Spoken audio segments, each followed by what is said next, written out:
what a finish. What a man. The drum roll finishes, and the target is hit. And it comes on finals night, and it's a lovely Dirty Harrison! Van Velzen!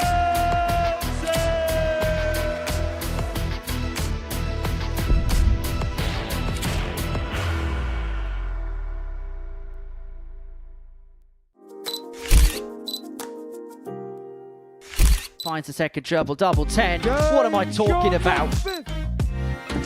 Double top, double 18. Double top for the 117. Man here looking at 132. He's looking for another one of them. Oh no! Oh yes! How about that? Hello, welcome back to the live lounge in Portsmouth for this second Modus Super Series session of the day. Group B is going to come to a close over the next 3 hours or so, and I hope you can join us for the ride. Alongside us, as he has been for the last couple of days, is primetime Matthew Redk. It's the final session of qualification for the week, but what's been your overall observations of what we've seen over the last few days? Wide open, and you can tell Champions Week's getting close, can't you? Because the players are really sort of chomping at the bit for that opportunity. We tend to find as it gets closer and there's not as much weight between where they are and where they're going to be playing at Champions Week, that the excitement's already starting to build within them. They know they've not got to wait 3 months, 2 months for it. And you can certainly see that coming through, and I think we're going to get a real good sprint to the finishing line here tonight. We've already seen one group conclude this afternoon. That was Group C, a group which was won in the end by Tommy Morris, who completed the card on Friday. What about him impressed you so much? So much impressed me about Tommy Morris. I was saying at the start of the group that I believe Tommy Morris is a quality dart player, and I think he's a lot better than he thinks he is. And I think we're starting to see him realise that. He's starting to get confident. He's starting to enjoy the stage. He's starting to enjoy moments, and he's getting more and more of them. But the biggest moment is winning on Saturday night, something we know he wants to do. Yes, he's top Group C. He's won that, but he's got to start looking at winning a week now, and I think he's got the quality to do so. And listening to him speak and talking to him this week, I think he's more ready now than he's ever been. David Davis, the other player to make it through, but for him the damage was really done yesterday, wasn't it? It was. Today wasn't quite the same levels, and we can forgive him for that. It gets hard when you come in and you've got a mini goal and you've got the bar lowered a little bit. You don't have to win them all. You know, you've got extra lives. It's not a position we like being in as players.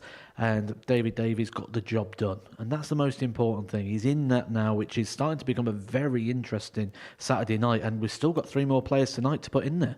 Well, this is how the tournament bracket looks. Jimmy Van Schie won Group A on Wednesday afternoon. Tommy Morris and David Davies, the 2 players who made it through Group C. Group B, in the middle of the bracket there, is our centre of attention tonight. We are 1 session down as far as that's concerned, and this is the best of what happened on Thursday evening.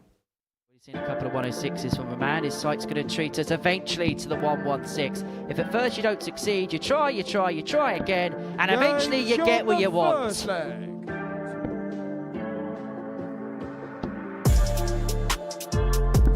Double top, double 18. Man can do what he's been doing all night. That's fine. Big tumblers checkouts. This would be the biggest of them all, and it is. What a find. What a hit from Brian Raman. This time stays there. Finds the second treble, double 10. What am I talking about? You never, ever write off Simon Whitlock. And here looking at 132. He's looking for another one of them. Oh no! Oh yes! How about that? Brian Raman! A showstopper from the showman.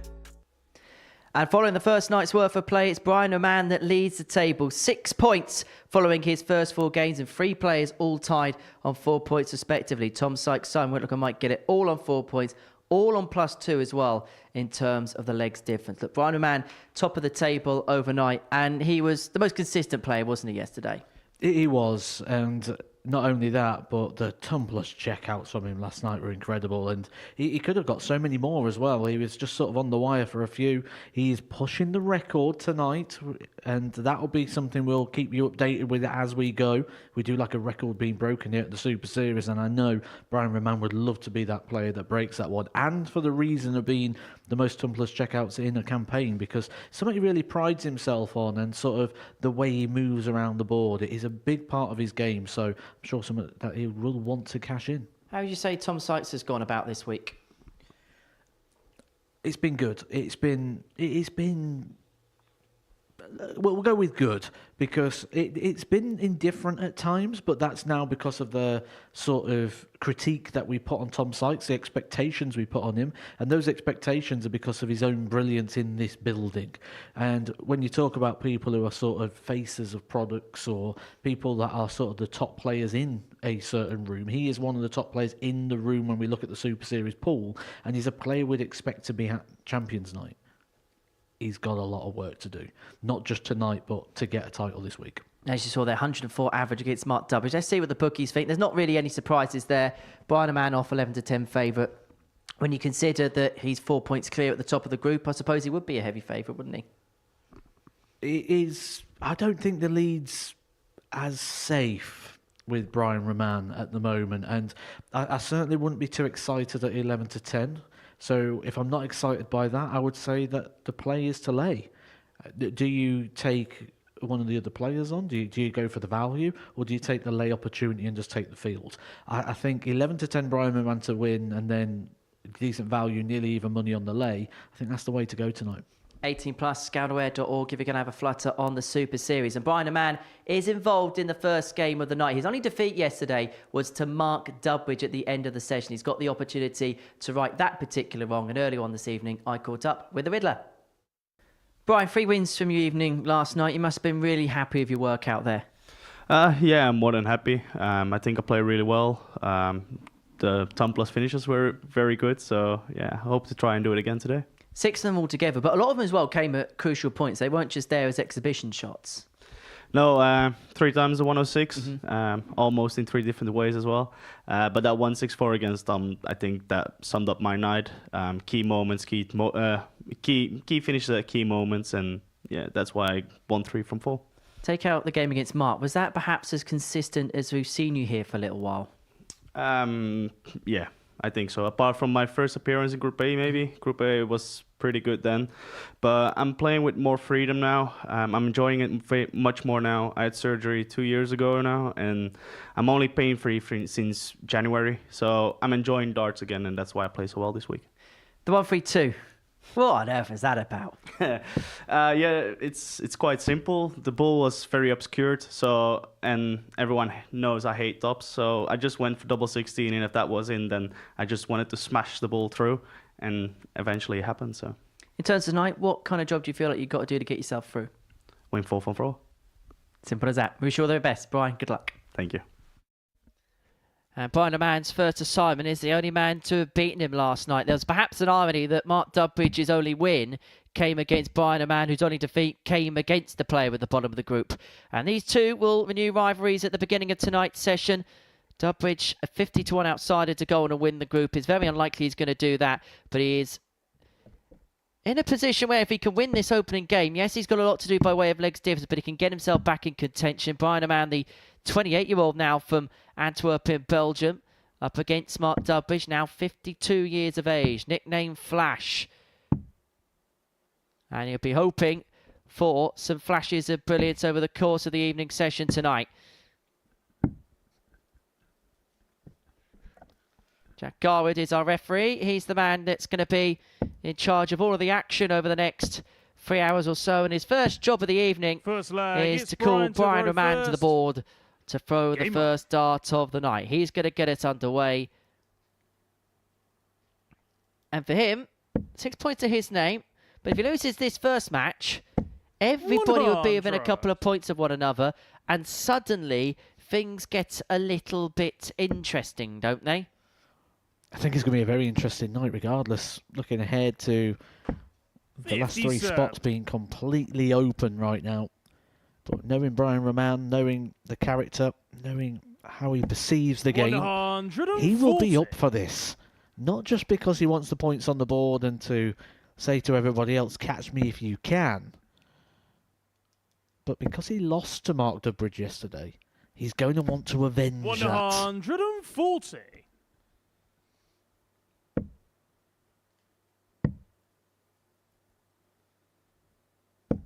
$91.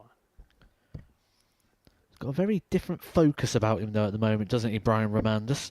The way he talks with confidence, the way he plays the game at the moment is very on task, very focused. 100. Brian, you require If there's one thing that you 170. could maybe say about him over the last sort of 12 to 18 months is he can at times be a little Six. distracted, a little bit engaged with the room.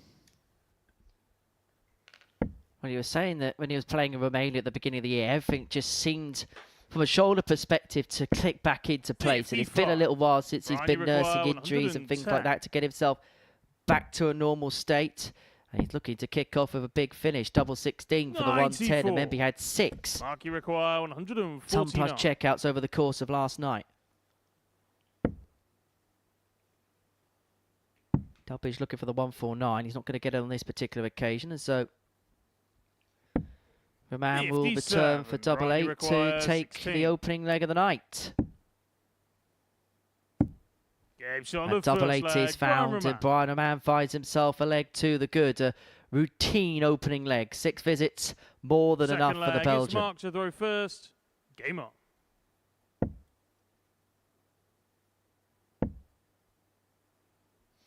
That is 85. the miss, isn't it, for Mark Dudbridge? That left dart. That's where he engages that shoulder a little bit more now than he used to. Just not completely confident in throwing or 84. propelling the dart, maybe like he would have when he was reaching the World Match Play final, the World Championship final, when he was playing in the Premier League. And there it is again. And you can see it. You see there the arm almost 81. stuttering. The little shake at the end of the action. I think the hardest thing from Mark's 99. perspective is he knows that and he's trying his best to correct it, but it's almost as if it's a case of the harder he tries, the worse it gets for him. You can see him aware of it there. You saw the come on, he tells himself. 85. Knew it was coming. And it's just fluency, it's just rhythm. And you get that through time, through 56. reps, through spending time on the practice board. And, you know, when you remember Mark Dudbridge at the top of his game, would have probably been practicing every day, would have been playing regular, would have had practice partners. Now, 85. he openly admits that he's not playing the way he did and he's not out in tournaments the way he was. And he'd probably been out virtually every night of the week, certainly from Bristol. 39. A very, very hotbed of darts.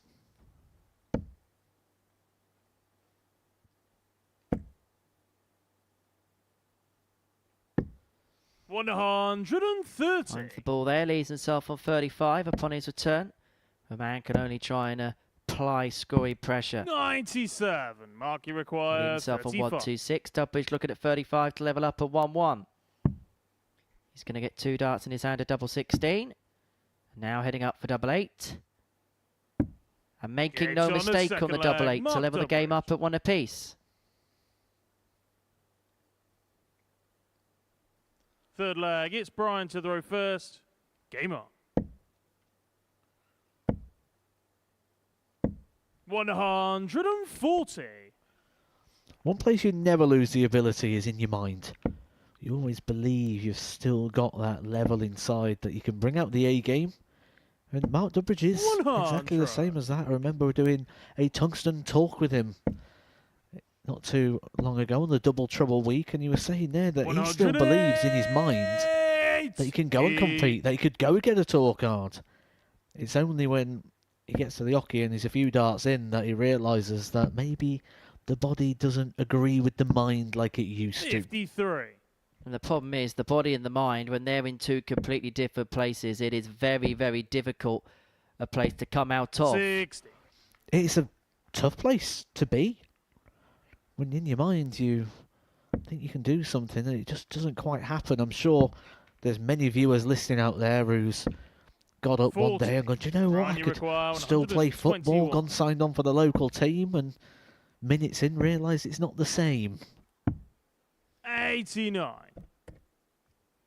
Well, you probably had a a feeling when you were kind of coming back where you must have thought, I can take on all comers? And was there a moment you thought, maybe what my mind's saying and what my body's saying are two completely different things? How difficult is it to compare and contrast them as the man goes to double 16?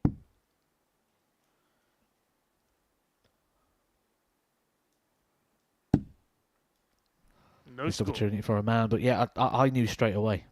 I did. I mean, I started in Iceland, was my first tournament back playing again. I actually won the tournament, 100. but Brian, you I require knew 32. it was wrong.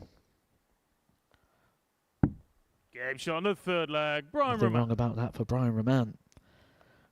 Takes a 2-1 lead, all going with throw. But just Fourth try and leg, it's digest Mark to that throw for a first. moment.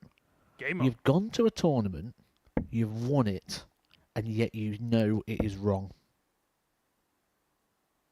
That's the 81. body and mind battle that Mark Dudbridge will be going through. Brian Raman would have gone through this himself last year. He had shoulder surgery, didn't he? And was sort of coming back, and he would 29. have been going through those battles where even when it's going right and you're winning, you're still not inside that same person anymore. 59. For Brian, it looks like he's coming out the other side of it, slowly but surely, but it certainly feels like things are trending more in an upward trajectory for him Six. now.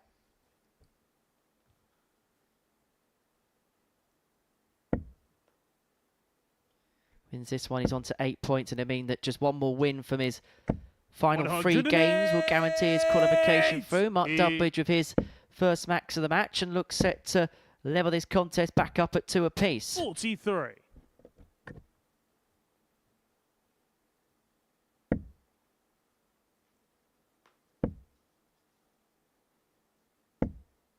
$55.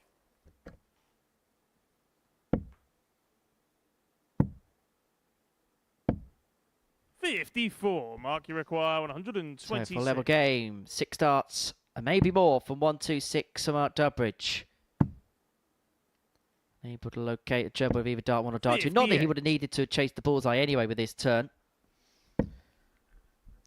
Well, we are noticing a bit of a pattern here, I think. We're getting the player who's 81. throwing Mark, you first, getting require quite a bit of 68. comfort with the darts. Mark Dudbridge going to have plenty of time here at the back end of this leg to keep the pattern of play going. Allow everything to go with 36. the throw.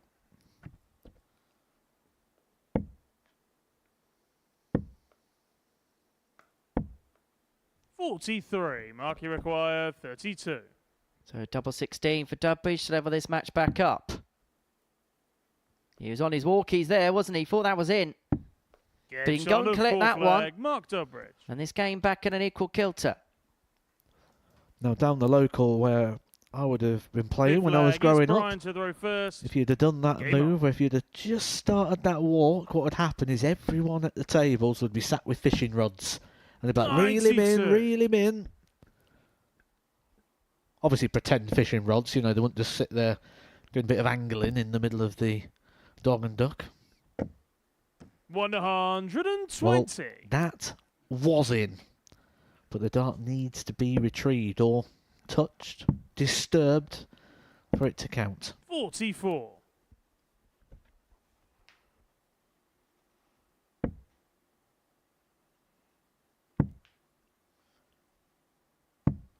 $58. Always amazes me that where you think the UK is not really a very big place, but there's so many different localised sort of expressions. 26, for example, as a score. Doesn't matter where you go, they've all got a different expression for 26. 108. That's another one. And Mark He- Dudbridge, when at his best, is one of the biggest 180 hits. In fact, he's got the record for most 180s in a game, 7 58. in a match Mark, you against West require Newton in October 143. 2022.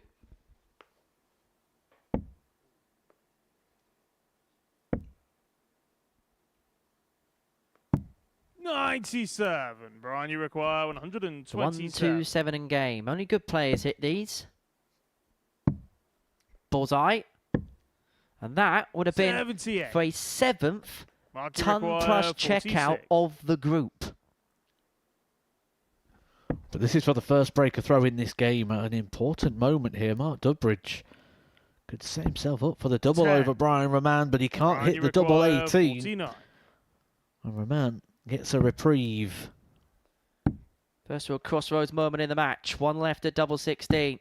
It's not found, and so 17. Dudbridge, who missed 2 at Mark, double you 18, is going to require get 3 more at that 36. target to move himself in front for the first time in the match. Got a good guide. Game shot on And he the fifth perfectly leg. Mark utilises Dudbridge.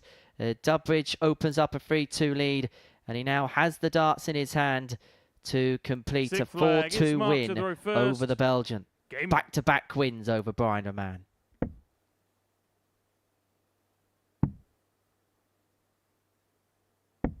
$57.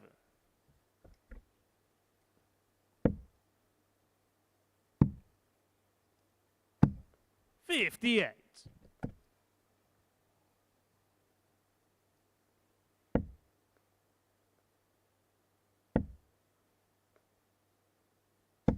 $60.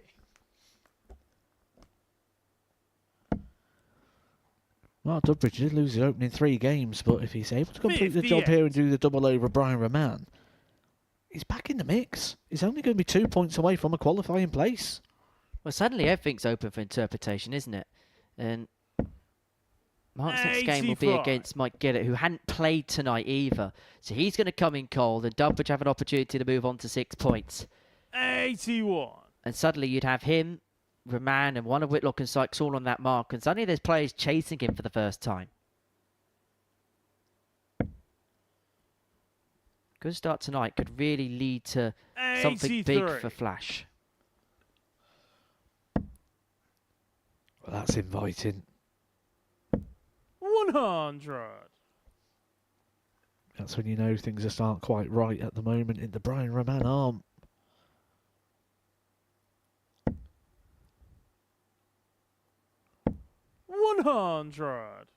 He's down, he's first to a finish. He'll get an opportunity here, Mark Dudbridge, to get the job done and put himself back in contention from 58. Mark, pretty you much require nowhere. 116. Undertaker-esque. And he could hoist Raman by his own petard by winning this game. A ton plus checkout. Double top for Dudbridge. Sure. To And win the it in match, style. To Mark win it with a Dudbridge. 116 checkout. And for the second night in succession, Mark Dudbridge has got the better of Brian Raman. A 4-2 victory for Flash. Gets him off to the perfect start. Puts him onto 4 points. And really puts him into contention. That the tale of the tape from that one. Dudbridge getting the job done with a 116 checkout. He's beating Brian Raman by 4 legs to 2. Coming up after the break, it's Simon Whitlock up against Tom Sykes.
Welcome back to the Modus Super Series. Before the break, Mark Dudbridge got the better Brian Man by 4 legs to 2, and Simon Whitlock has just hit a 180 in practice ahead of his match against Tom Sykes. Game 2 of the evening session, and both these players begin the night with 4 points plus 2 legs difference. Simon Whitlock, 56 years of age, from Hornsby, Australia. Semi-finalist earlier on in the series, lost to Jensen Walker, who would go on to win the night. Up against the 32-year-old Castleford Tiger, Tom Sykes, runner-up in both Series 6 and Series 9. The only player to have lost in 2 grand finals here at the Modus Super Series. And we'll be hoping that he can win this week, head back to the big week, and will then be hopeful that third time for him will be the charm. His first assignment, Simon Whitlock. Simon to throw first. And in this meeting yesterday, it was Sykes that won a last leg decider. Despite missing 10 darts at a double in the contest, a 4-3 victory for the Castleford Tiger, which put him on to 4 points. And he kind of needed that, really, to rescue his night, because it was very up and down. The good was really good. He had an average of 104.1 in his game against Mark Dudbridge. But there was also times in there, Matt, where things were just a little bit ordinary from Tom. 140. And it's nights like this where we see the very best from the likes of Tom Sykes. You don't get as far as he has in this building without nights like this, where you need to dig and find that quality, and he's done it on so many occasions. You'd be very brave to suggest he won't do it again here. 57. And I think the table's going to play an interesting part in people's mentalities tonight, because now Mark Dudbridge has won. 100. There's only 2 points separating top to bottom. I think there's going to be a lot of working out and permutations going on in the back room. 108. And because of the size of those defeats as well, Brian Man's top of the table despite having a negative legs difference. So the winner of this one will be guaranteed top spot after game number 2 of the evening. Tom, you require 124. And Sykes has left 1-2-4 after 9. He's got 6 darts here to break the throw of Whitlock right from the very get-go of this match, which is why he will persevere where he is. 56.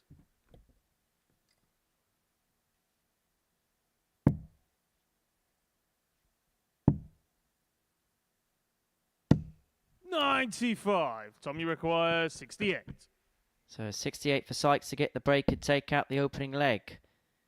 16 leaves the double. The double 52. 16 doesn't go, and Simon, so Whitlock will return for 92.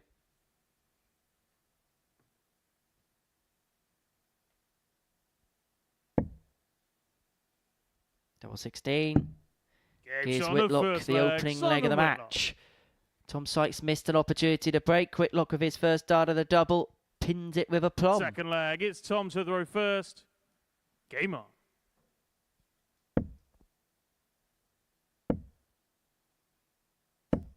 45.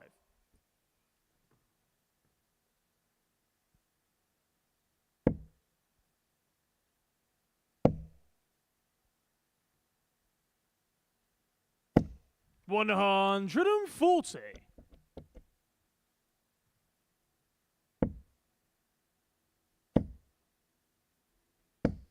140.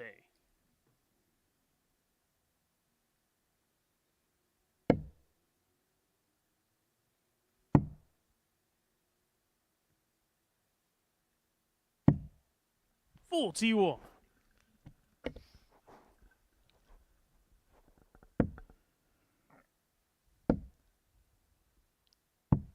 44.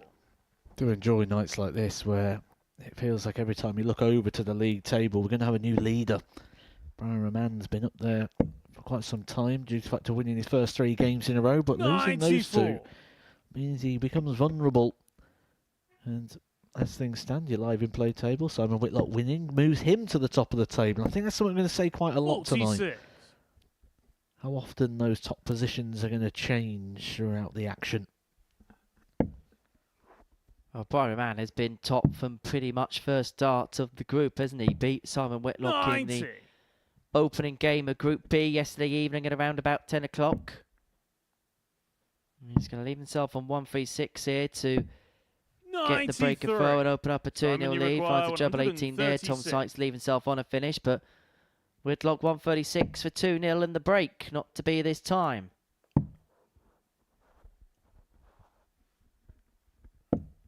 $40. Tom, you require 133.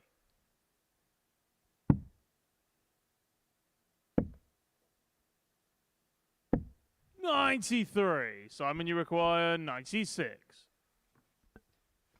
So 96 for Whitlock to open up a 2-0 lead in the match. Looked at double-double on the 19s, not to be for him. Tom, you require 40. So Sykes, who missed a dart to break in the opening leg, is going to get 3 darts at tots to level up at 1-1. I know he needs the one. Deadpan centre, level of 1 apiece. Third leg, it's Simon to throw first. Game on.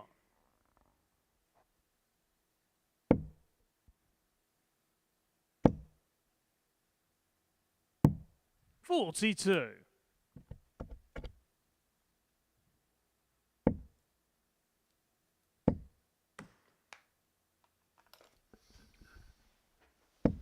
$100.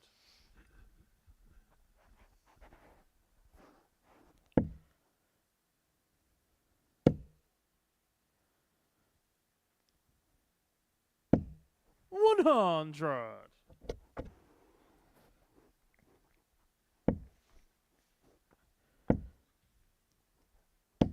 $125. For some reason, I've just had a very random thought. I thought, I wonder what Jimmy Van Skee's been doing for the last couple of days, because it's not like he's got that conversation where I could just pop home for a couple of days, you know. 134. Well, I hear a rumour that he went to an all-you-can-eat Chinese restaurant tonight with Steve West et al. 58. I mean, that seems like a fantastic way to spend a day off.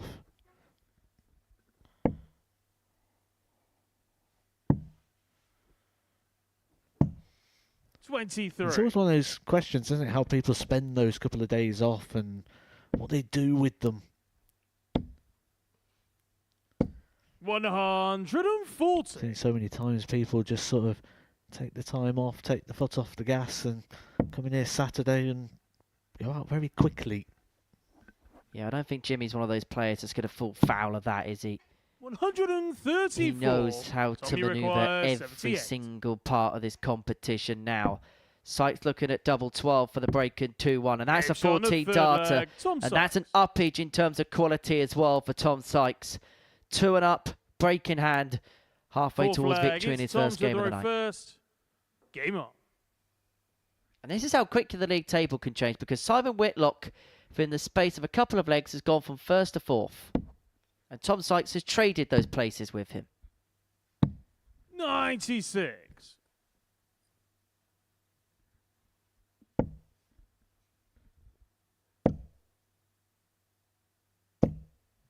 $108. Well, that's Simon's first max of the match. That particular column shared 1 apiece so far.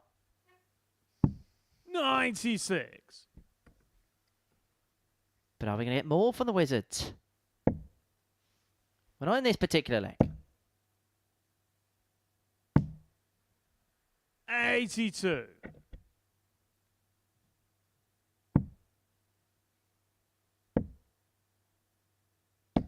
$137.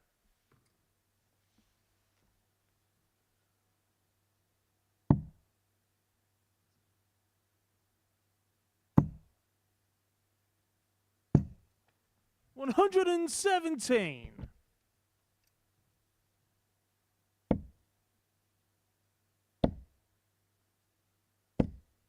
$100.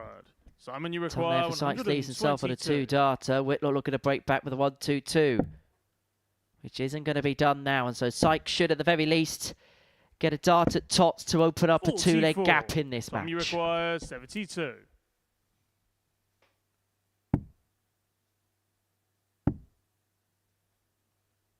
So tops for Sykes. Game In shot it on the goes. fourth flag. Tom And Sykes. he opens up a 3-1 lead against Simon Whitlock. Fifth leg, it's Simon to throw first. Game on.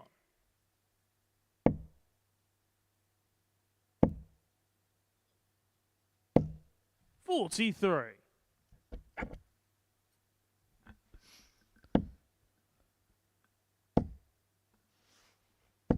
140. We made suggestions that Tom Sykes may need to raise his levels tonight if he's going to safely navigate a way through 84. this group, and he's done just that, averaging just shy of 97 here. And that's been consistent and solid throughout the entirety of this fixture. 100. Almost seems to be a different demeanour about him, as if he knows this is the last chance saloon tonight. The business end of the week, and he's 56. playing like a man at the business end of the week, Tom Sykes.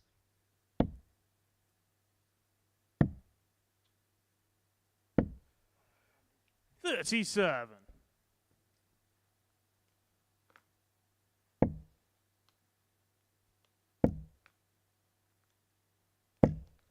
$100.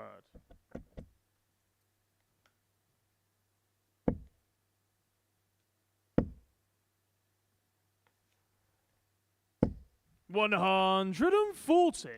Well, Sykes with that 140, he's left himself on 84 after 12 to wrap up a 4-1 win.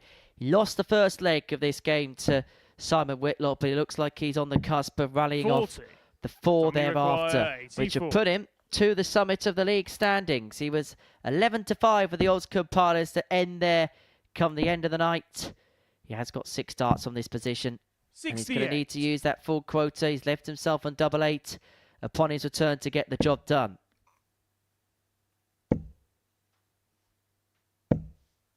$100. Tommy requires 16. So 2 8s for Sykes to complete a 4-1 victory. Game shot. Well, having lost the first leg, Tom Sykes has rallied off 4 on the spin to get the better of Simon Whitlock by 4 legs to 1. The Castleford Tiger gets his night off to the perfect start. He moves to the top of the pile, moves on to 6 points by getting the better of Simon Whitlock, as you can see there, by 4 legs to 1, average of 92.15, 4 from 7 on the doubles. Coming up after the break, Mark Dudbridge looking for his 3rd win in succession. He takes on Mike Gillet, who's going to get his night underway.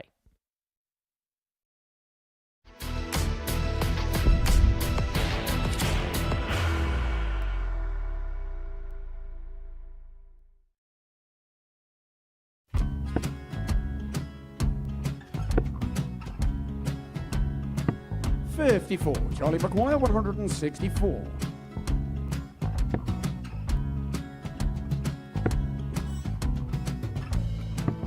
$44.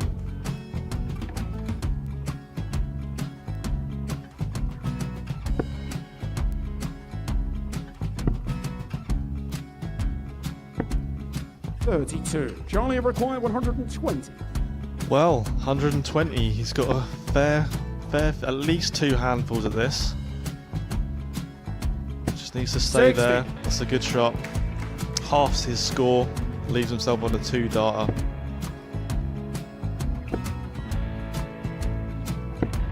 $26. Charlie Time on his required side 60. to become back-to-back singles champion.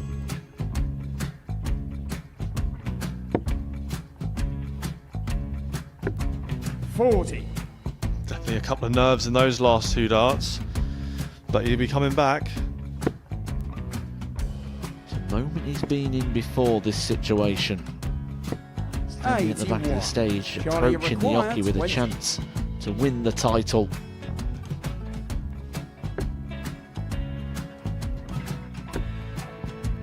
He did this to win the first title, if you remember. 11. I think he's gone. Georgia I think required he's gone to 118. bust it, maybe.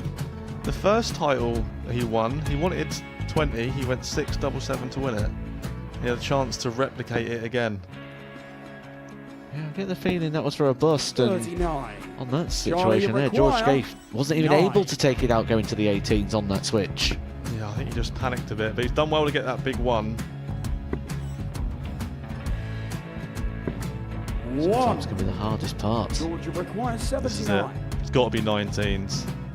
It's got to be 19s for this shot. Big 20 and a double. He's got the first one. He's going to get a match dart here.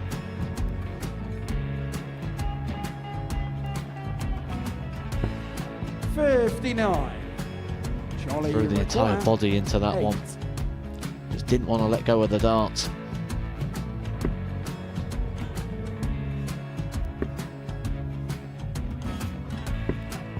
No score. He's giving George a chance. Georgia require I 20. think George has been quite good on double 10 today. So many opportunities for Charlie Murphy. Go! Couldn't get the job Yes! done. Got out the match!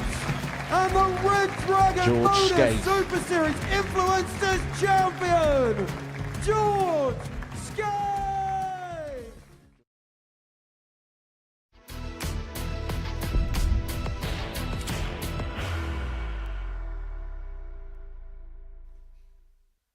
Welcome back to the Modus Super Series. Before the break, Tom Sykes got the better of Simon Whitlock by 4 legs to 1 in the second match of the session. Our third match is a meeting between Mike Gillet and Mark Dudbridge. Mike, the last player to begin his programme of fixtures, up against Mark Dudbridge, who's already got a win tonight. Beat Raman by 4 legs to 2 in his opening game. As for Mike, the 41-year-old from Wales, former weekly winner, beat Cam Crabtree to win that particular week. And quite the final it was as well. For Mike, 4 points plus 2 his legs difference following the end of the first night's play. There was some decent stuff in there. Actually, you look at the numbers for Mike. Average of 84.04 for the evening. But there wasn't much variation, was there, in terms of performance? The range for him was kind of around that base. It was decent, it was solid, wasn't it, for him? Welcome to the world of Mike Gillet. It's what we sort of expect now from 94. Mike, isn't it? And he's one of those hard-to-beat players here at the Super Series. Would no doubt love to pick up another weekly title. 60. I think anyone who picks up the one always wants that second one just to really confirm it to themselves. Well, we've heard so many times from Jamie Kenning in the past that he wants that second weekly title just to tell everybody that the 59. first one he picked up a couple of years ago was no fluke.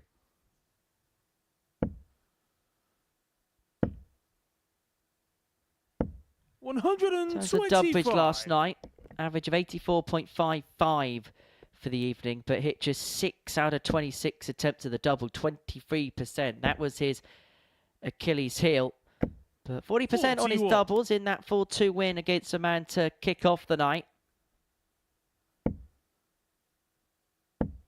But Gillet perhaps unsurprisingly quite 83. reliable on the outer ring. Just over a third of his doubles hit, 13 from 36.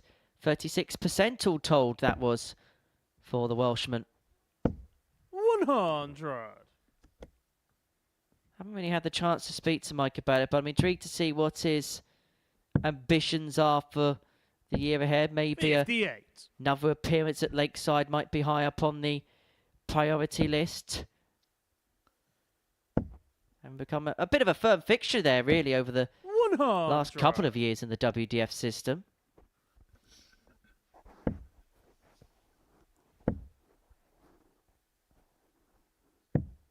$122. Mark, Bit you of a slack require dart there, though, for 107. Mike Gillet on the setup plate.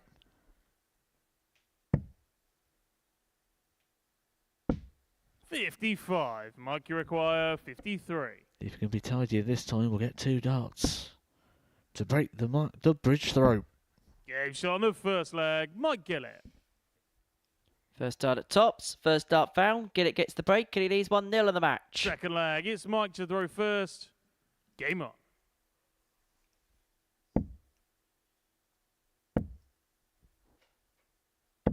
$60.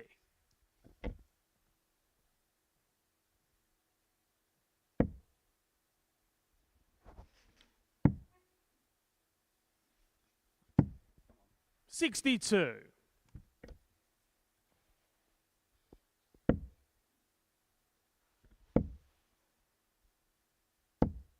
100. Well, this is kind of typically Mike Gillet to start. It's solid without really the need to be spectacular, because up until that visit, 134. Mark Dudbridge had not really got out the gate in this contest. 81.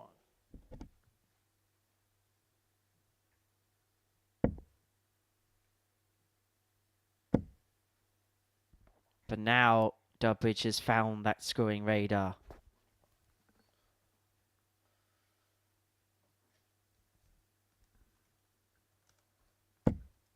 $140.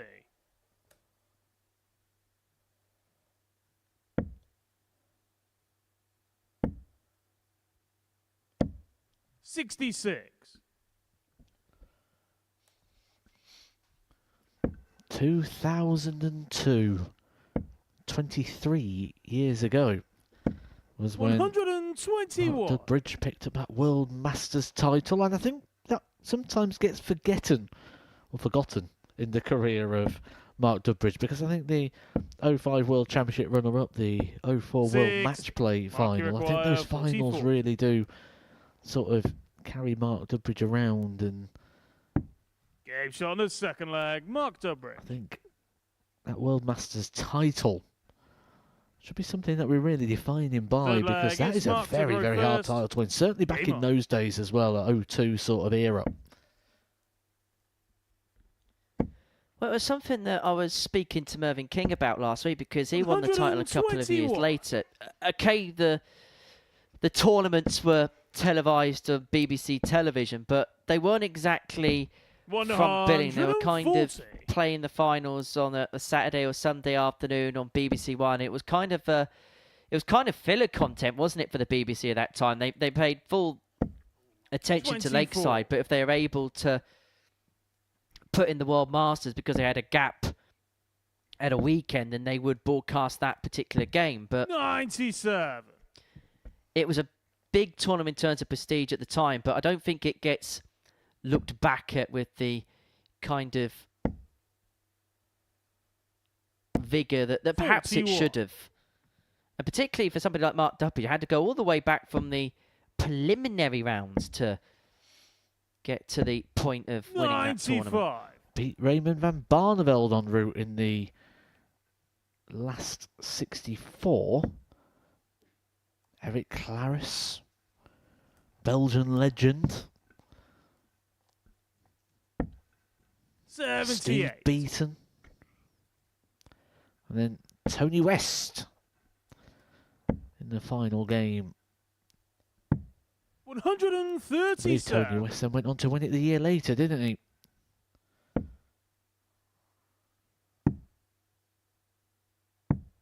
$98. Mikey require 32.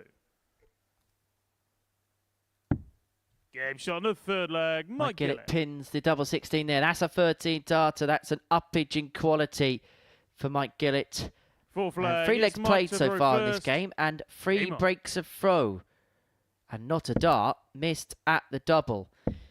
You perhaps won't be too surprised to know that when Mark Dudbridge 44. won the Men's World Masters in 2002, Trina Gulliver won the Women's World Masters.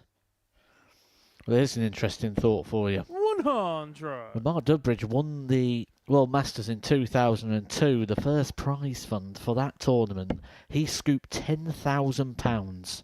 45. That is now the prize fund of being the runner-up of a Pro Tour event. And that's the first prize. Look at how the rest was divvied up.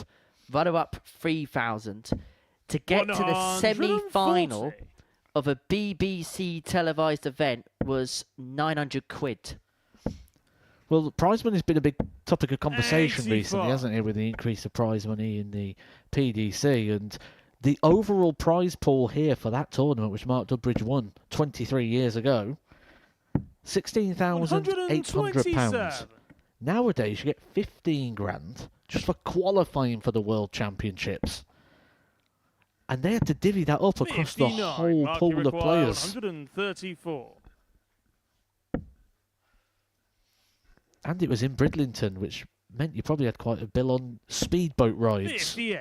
Yeah, it was actually the first year they moved the tournament to Bridlington after playing it at the Lakeside, which was usually if a Masters was played at the Lakeside, it meant that they needed to 45. kind of cut some Market costs here 76. and there.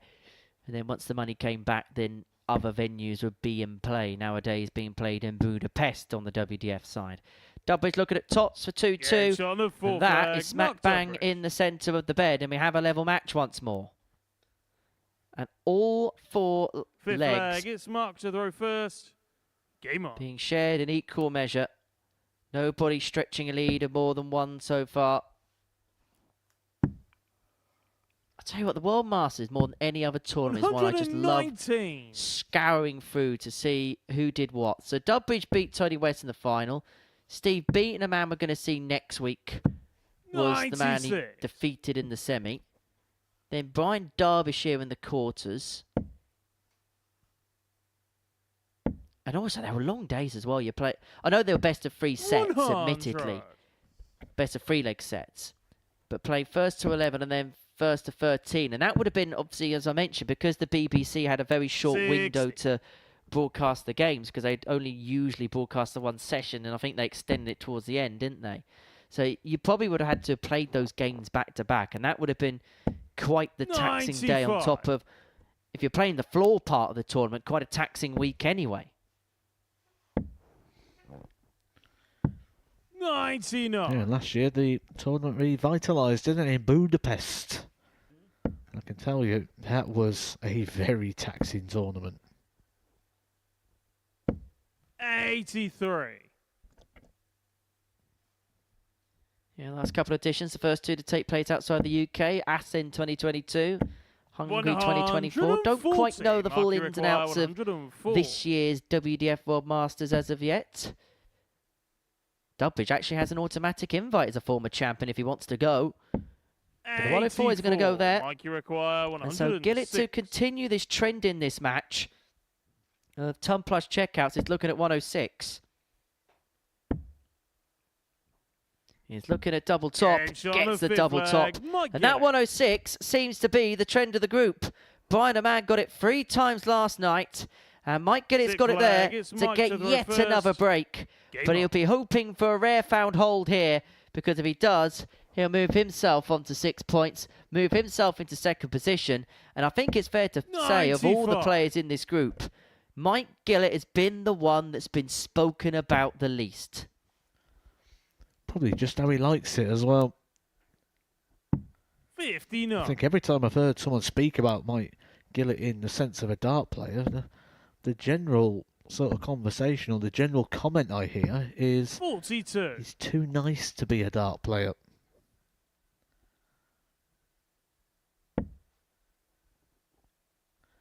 I reckon if I was given £1 for every time I've heard that, 60. I'd have about 11 quid. Speak to plenty of people then.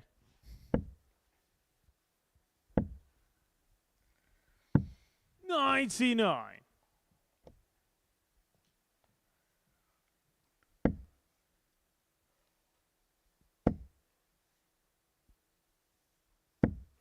$95.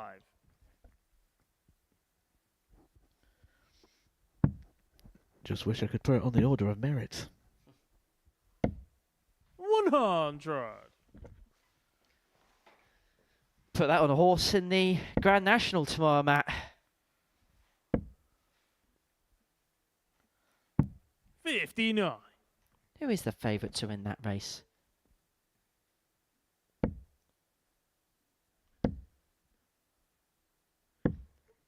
Apparently it's a horse 44. by the name of I Am Maximus.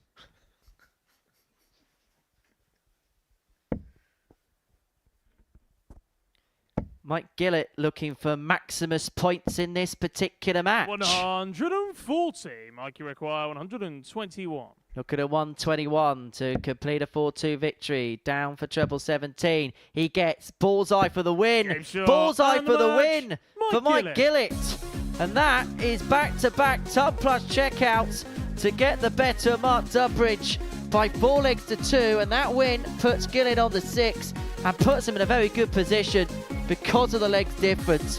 +4, 6 points And the player that perhaps of everybody in the group has been spoken about the least is the one that may well find himself in the stronger position. Have a look at that. 4 from 4 on the doubles as well. Coming up next, Tom Sykes against Brian Raman, who's looking for a win.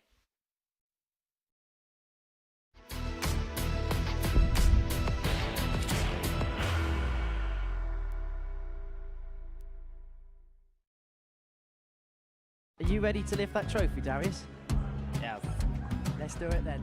Ladies and gentlemen, your Modus Super Series 9 champion is Lucky D, Darius Labanowski!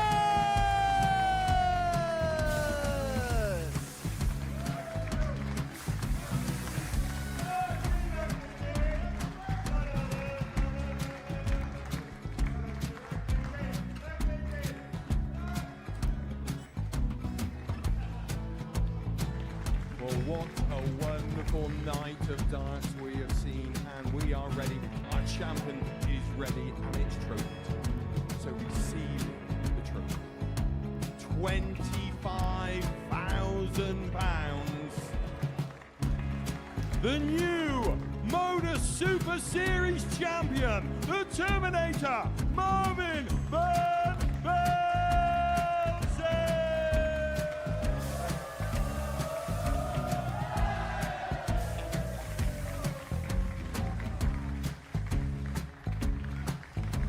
And one more time, the 8th Modus Super Series champion, the Terminator, Marvin Van Velzen. And the new Modus Super Series champion is Andreas Dirty Harrison.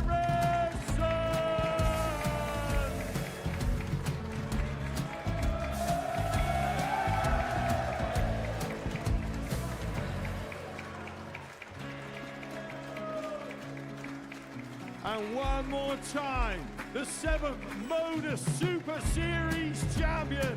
Give it up for Andreas Dirty Harrison. The moment we've all been waiting for. Would you please show your appreciation for your Series 6 Modus Super Series champion, Scott Taylor.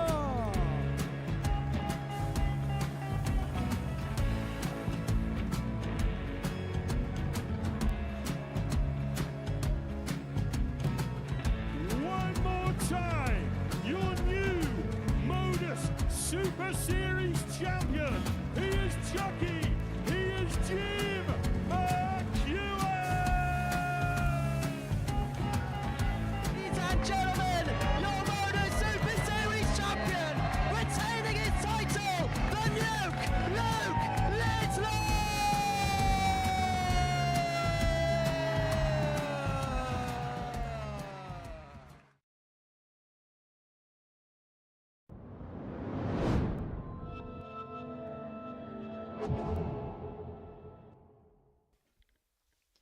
Welcome back to the Modus Super Series. Before the break, Mike Gillet got the better of Mark Dudbridge by 4 legs to 2. Game 4 of the night is a meeting between Tom Sykes and Brian Raman. For Sykes, an opportunity to really take firm control at the top of the Group B table. Up against Brian Raman, who's pretty much spent the whole time and the whole entirety of this group at that particular summit. But defeat here, and he will be precariously looking over his shoulder, and he would be overtaken potentially First leg, it's Tom to throw first. by Simon Whitlock, who would take on Mike Gillet in Game 5 of the evening session. But for Tom Sykes, a handy enough opening performance. 92.19, 4 from 7 on his doubles in a 4-1 victory against Simon Whitlock. Meanwhile, for Brian Raman, he lost out 4-2 to Mark Dudbridge, missed 8 darts 22.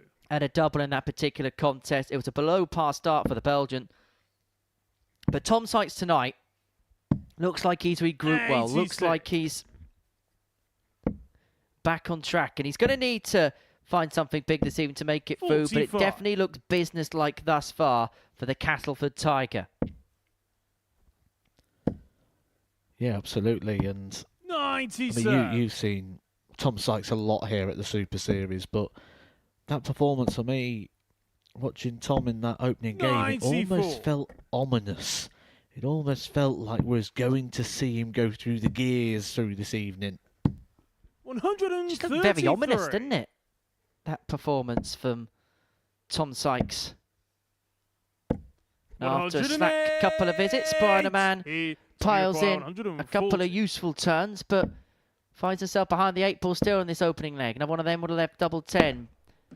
Should have left himself Brian, you tops, but he's going to have to spur one if 106. there is a return. 63. Tom, you require 60. Double top. Now double 10. Game Makes shot it on the first 1-0 leg. to Tom Thomas Sykes. Sykes.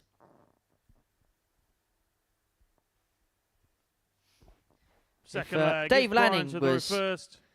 Game on. Still with us, legendary commentator. He used to call everybody by their Christian name. 56. He used to say Philip Taylor, John Thomas Wilson. Sometimes you even got Philip Douglas 134. Taylor out of Mr. Lanning. You got a middle name, Henry? I got 2. 123. They obviously couldn't decide on one, my parents. 58. Well, you're leaving us hanging now, Henry. 58. It's nothing really exciting.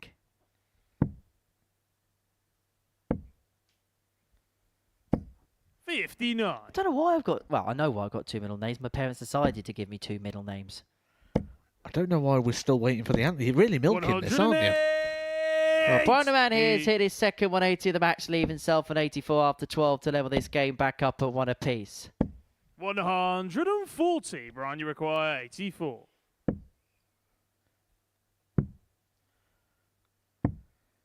$32. Tom, you Albert. require 110.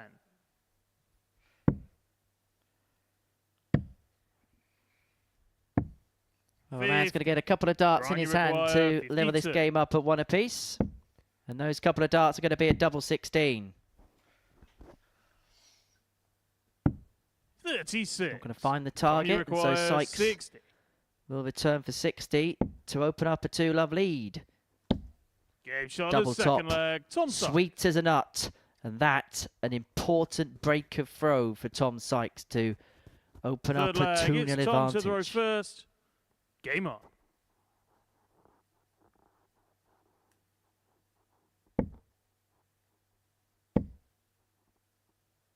$60.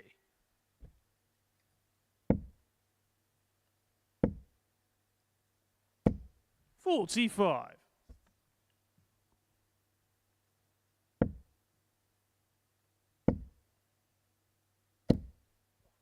$90.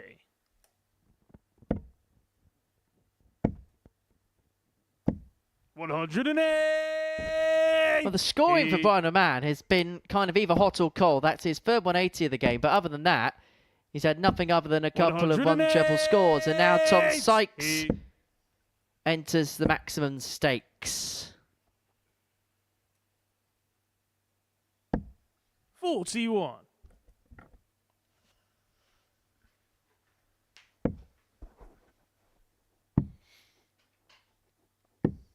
$64. Things are starting to get a little bit concerning now for Brian Raman. 140. You win your Tom, you first 3 require games in a group and there's 107. only 8 games to play, you think, oh, I'm pretty much there. But it can unravel very quickly. 51. Brian, you require 95. 95. Quite an urgent shot here for Raman. 57. Tom, you Well, it was a require shot that was nearly got. 56. And so Sykes will return for 56 to open up a 3-0 lead. Double top is what he's looking at. Double 10. 36. And so Raman's Brian, got you 3 more here require from 38. And this time he's going to split. Double 14. Double 7. Did not like that. Will 31. not like that either. And he may Tom, not you like require 20. what's about to happen next, because Tom Sykes has got 3 in his hand at double 10. Game shot on And the Tom third Sykes leg. goes Tom 3-0 to the good. And so far, tonight, Tom Sykes, 7 legs won. And to this point, the concession of just 1. Game on. It's been fairly routine, fairly processionous from the Castleford Tiger. 60.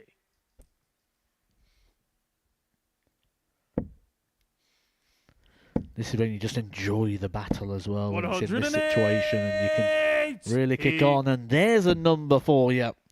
2025. 50, sir. How many 180s we've had, and that's the year. And 2025 is a big year here at the Live Lounge, and a big year for you watching on Pluto TV as well. 3 series. 108. We're going to have the first International Pairs Weeks. Sneaky 6th max of the match. 4th for Raman.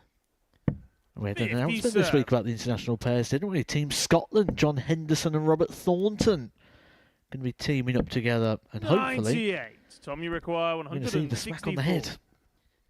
Now, if Brian Raman can pull off the comeback here, the record for most 180s in a game could well be under severe threat. 6 in just 3 legs. And if a man can sweep up another 106, we'll get another leg's worth of play, but he's not going to. And so Tom Sykes is going to leave himself in a position now where he's got 2 darts to win the match. Double top. 3 from 6 on the doubles in this game. And he's found the match-winning double there. And he's finding the winning formula on this Friday night. Tom Sykes gets the better of Brian Raman by 4 legs to 0 to move him on to 8 points in the group and a +8 legs difference. He knows there's a job to do, and it is full focus from him this evening. Brian Raman, a frustrated figure, hit 4 180s but missed 5 darts and a double. He was top of the group at the beginning of the night. He now finds himself 3rd. He could be overtaken and out of a qualification position if Simon Whitlock beats Mike Gillet next.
Welcome back to the live lounge here in Portsmouth for the Modus Super Series on Pluto TV. Before the break, Tom Sykes got the better of Brian Raman by 4-0 to move himself on to 8 points in the group. 2 wins from 2, just the 1 leg conceded so far for Sykes over the course of the evening session so far. And for Brian Raman, well, this has been the worst possible start. He won 3 out of his 4 games yesterday. He's lost his first 2 from top to third. And a legs difference, which leaves a lot to be desired. And so Simon Whitlock here can get the better of Mike Gillet. Game on.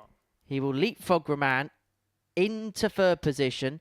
You'd have Tom Sykes at the top on 8, with Gillet, Raman and Whitlock all on 6. And Mark Dudbridge would not be out of the equation on 4, particularly if he could beat Tom Sykes in 81. Game 6 of the evening session.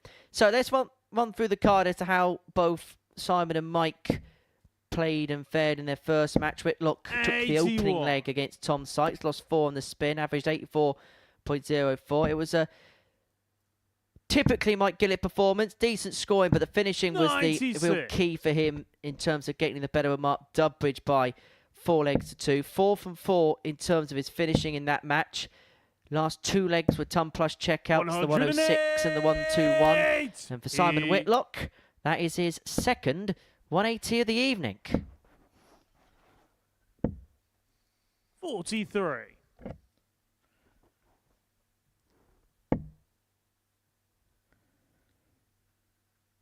As it stands though, Simon Whitlock outside the qualifying position, as is Mark Dudbridge.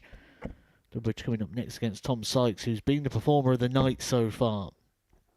But once again, we're not really 58. discussing Mike Gillet in regards to that, and he's in a very good position now. Certainly if he can pick up a win here against Simon Whitlock. His darts, his throw is in trouble here. Simon trying to stay out of the way of the flight. He did that, but he also stayed out of the way of the scoring sections. A little too safe. Mike did make a couple of mistakes yesterday in regards to the counting, didn't he? And he's just making sure that he doesn't make the error again here and leave a bogey. 93. Simon, you require 60. Very risky, but he got away with it.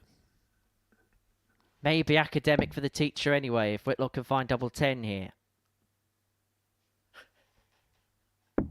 Game shot on the first leg. Whitlock takes out the opening leg. And if that was to be graded as a score on a report card, that would be a C, good, but could do better. Game on.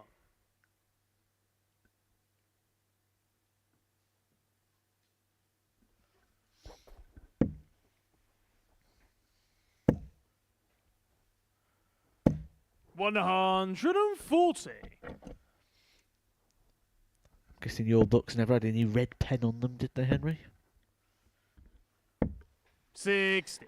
There was nothing worse than having that, because obviously all the books used to be handed down from years to years, and you know there used to be all doodles all over them. 108.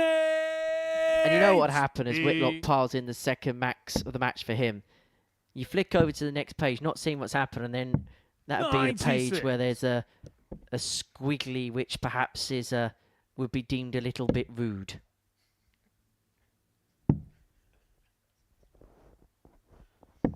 $93. Score wasn't a fun time for me, I've got to be honest.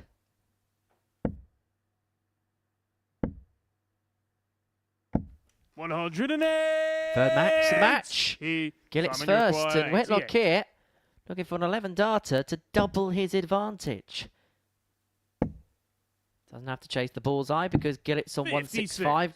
Not that he could do anything about it anyway, because that 180 left him on the 165. 57. Simon, you require 32. Whitlock looking at 32. Now looking at double 8. Now he is chasing around the board. 24. And Mike Gillet's been given an outside opportunity. He took 2 ton plus checkouts to win his last 2 legs against Mark Dudbridge to turn the game in his favour. Double checks with the referee to see where that is. 21 scored, so 87 left. Treble 17 was the intended target. Dart 2 to leave himself 48. double 18. Simon, you require 8. Whitlock will come back for 2 fours for a 2-0 lead. Game shot on And the this second time, leg. there will be Simon no Whitlock. mistake from the Wizard as he goes 2 legs clear in this contest. Third leg, it's Mike to throw first. Game on.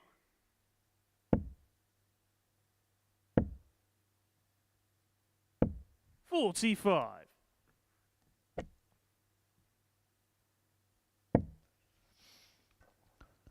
Should we bring back the really entertaining feature of this afternoon's show?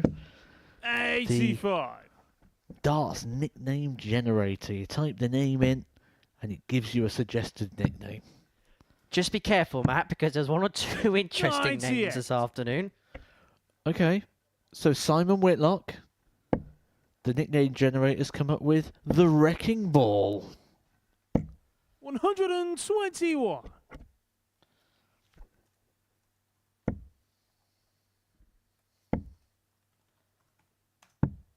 $44.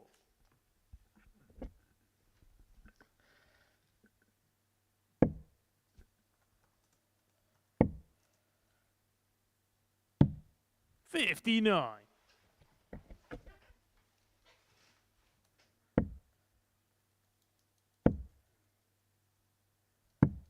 $44. Ooh.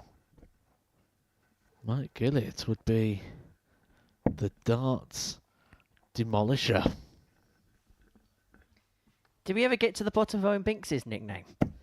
100.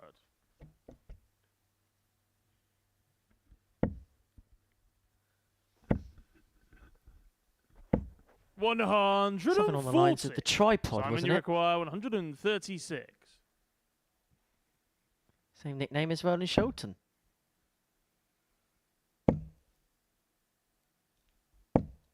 $43. Mike, you require 130. Can Gillet find the 130 to bring it back to 2-1? Treble leaves the ball.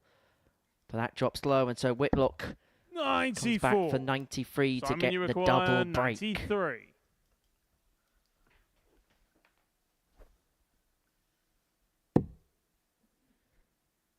There's Bullseye first. Leave himself double 13. 67. Mike, you require 36. Doesn't go, and so Gillet, double 18 to get a leg on the board in the contest.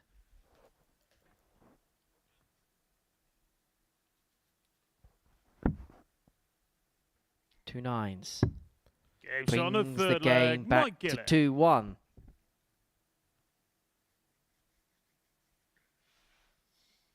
Fourth leg, it's Simon to throw first. Game on.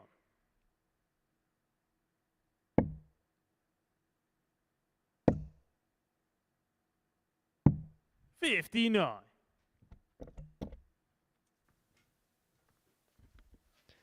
Well, this game will bring us to the halfway point of the night's action here at the Live Lounge in Portsmouth. We know one thing 45. for a fact. Tom Sykes, regardless of the outcome of this one, even if Mike Gillet wins, will be top of the group going into the second half of the night. He was quoted with the bookmakers at 11-5 to do exactly that. Now, Mike Gillet was 17-2 with the bookies to do that at the beginning of the evening. If he can win this one and he can win it by a couple of 99. legs, he's got to play Tom Sykes towards the end of the evening. It could well be a possibility. And when it gets to this stage of a Group B, 56. it is no laughing matter. The serious business begins. 60.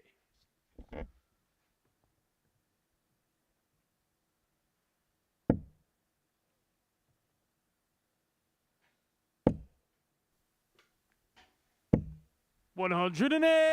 Well, that is Simon Whitlock's third of the game, and that may well just put him back on track in the contest. 140. Simon, you require 66 points away from opening up a 3-1 advantage in this match.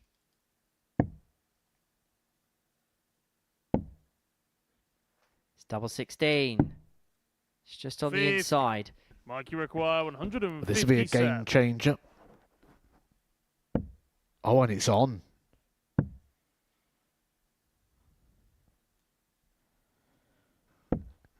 Maybe the first time we 80. see a little bit of Simon, you frustration require there from Mike 16. Gillet.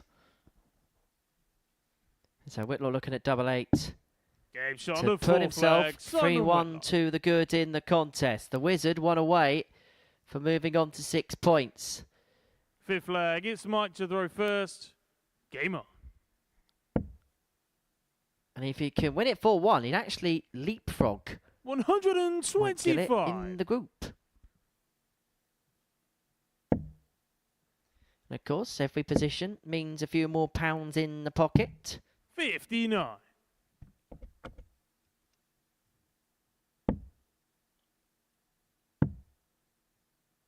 Of course, the big prize tomorrow 58. evening, the £5,000 that will go with picking up the Week 10 title.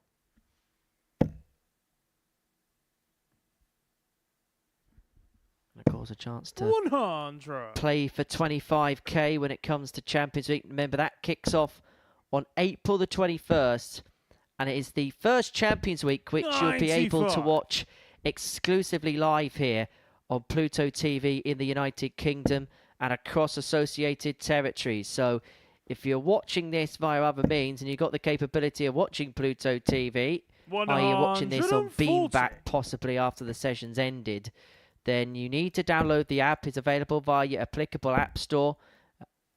And when you're 55. there on Pluto TV, you can stream now and pay never. I think there's an element here where Mike is throwing and hoping at times, because as he threw that last dart, he's looking at the scoreboard 61. to see if he's left a finish or not.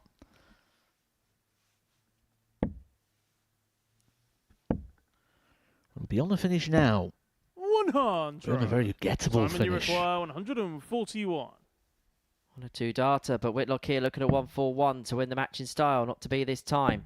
How handy can he leave it upon his return?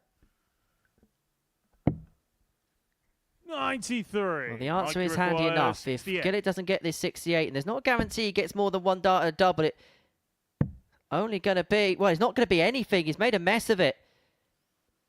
And Simon Whitlock here is going to get 2 darts in his hand 64. Simon, you require 48. to complete a 4-1 victory and to get his first win of the night. He lost 4-1 to Tom Sykes in his opener, but he's Shot bounced and back match. with Simon a 4-1 win over Mike Gillet. Simon Whitlock gets the better of Mike Gillet by 4 legs to 1. And that puts him onto 6 points in the group, puts him in a qualification position. And Brian Raman, who began the night at the top of the table, now finds himself outside of the qualification spaces. And he's going to have to wait another game until he can do anything about it, because after the break, it's Mark Dudbridge against Tom Sykes.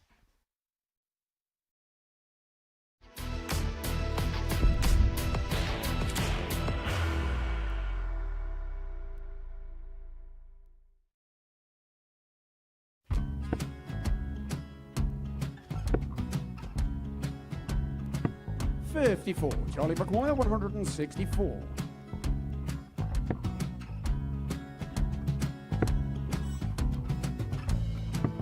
44.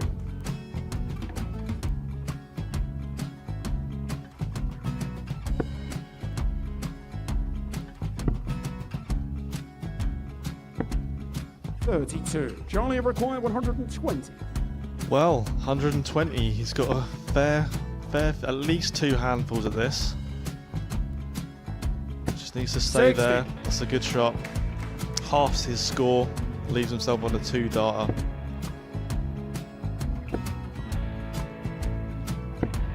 $26. Charlie Time on his require side 60. to become back-to-back singles champion.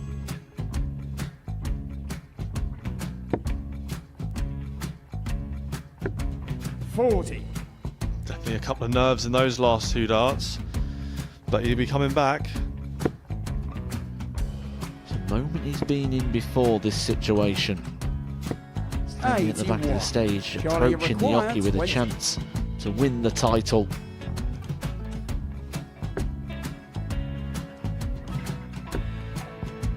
He did this to win the first title, if you remember.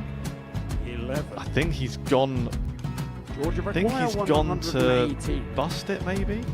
The first title he wanted 20. He went 6-7-7 to win it. He had a chance to replicate it again. Yeah, I get the feeling that was for a bust. And 39. on that Charlie situation there, George require Scaife wasn't even 9. able to take it out going to the 18s on that switch. Yeah, I think he just panicked a bit, but he's done well to get that big one.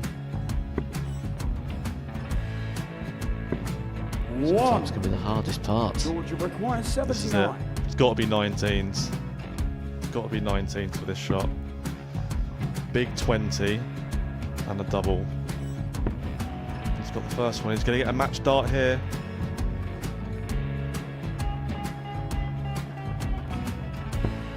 $59.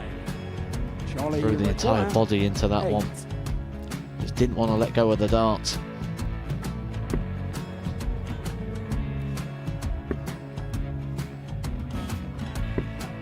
No score. He's given George a chance. Georgia require 20. I think George has been quite good on double 10 today.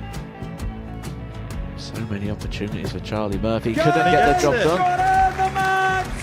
And the Red Dragon George Modus Scaife. Super Series Influencers Champion, George Scaife!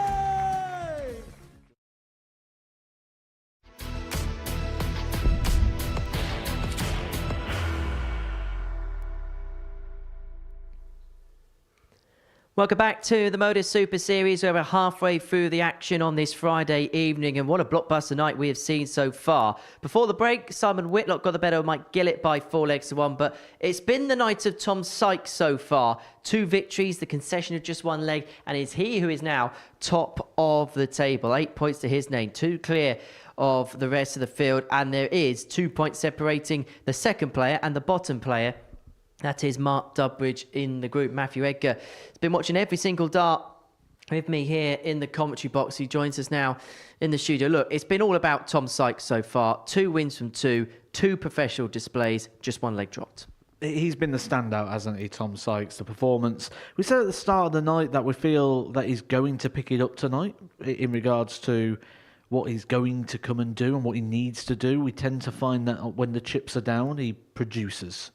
And this is the night where all the chips down. They're still all up to play for. We just saw the table a second ago, and everyone's still in contention, despite the fact we've played 15 of the 20 matches. There's only 5 to go, and only now we're going to start looking at ticking people off when we come into the next game, where Tom Sykes will be taking on Mark Dudbridge.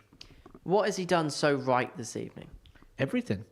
He lost his opening leg, and then he's been on a run of 8 legs in a row, and he's been so solid, he's been so composed, he's been aggressive in his play, but controlled aggression. And when you can get that, when you're doing that, that's when you can be really happy with your darts. That's when you can really push and ask yourself for more and actually expect it rather than hope. Mark Dudbridge played himself back in contention, didn't he, when he won that first game against Brian Raman? He's still a couple of points off the pace. What's he got to do? Does he have to win his last 2 to stand a chance? He has to win this next game. So he's coming up against Tom Sykes. If he does lose that, he's already on -7 on the legs difference. Even if he lost it 4-3, -8 and 4 points, that's not a position he's going to find himself getting into a qualification. So he has to beat Tom Sykes. We said everyone's still in the running. We may lose someone here. That will be very interesting to see. Elsewhere this evening, what's been your assessment of Simon Whitlock's night? Looked like a better performance last time out there against Mike. Simon will be just looking at the top 3. He wants to be a Saturday night. He wants to be in the mix. There's a good lineup appearing here. I think that's, again, where we're going to see the best of Simon. And I think Simon's just got a little bit of aura, hasn't he? You can see when people play against Simon, they just want it that little bit more. They want the win. They want the scalp. And I think that's going to help him out tonight, that little bit of reputation. Sometimes you can win games on reputation, and I think he may get through this group. And then in terms of Mike Gillet, good first performance from him, and it looked like he was beginning to make some real inroads until the game against Simon last time out.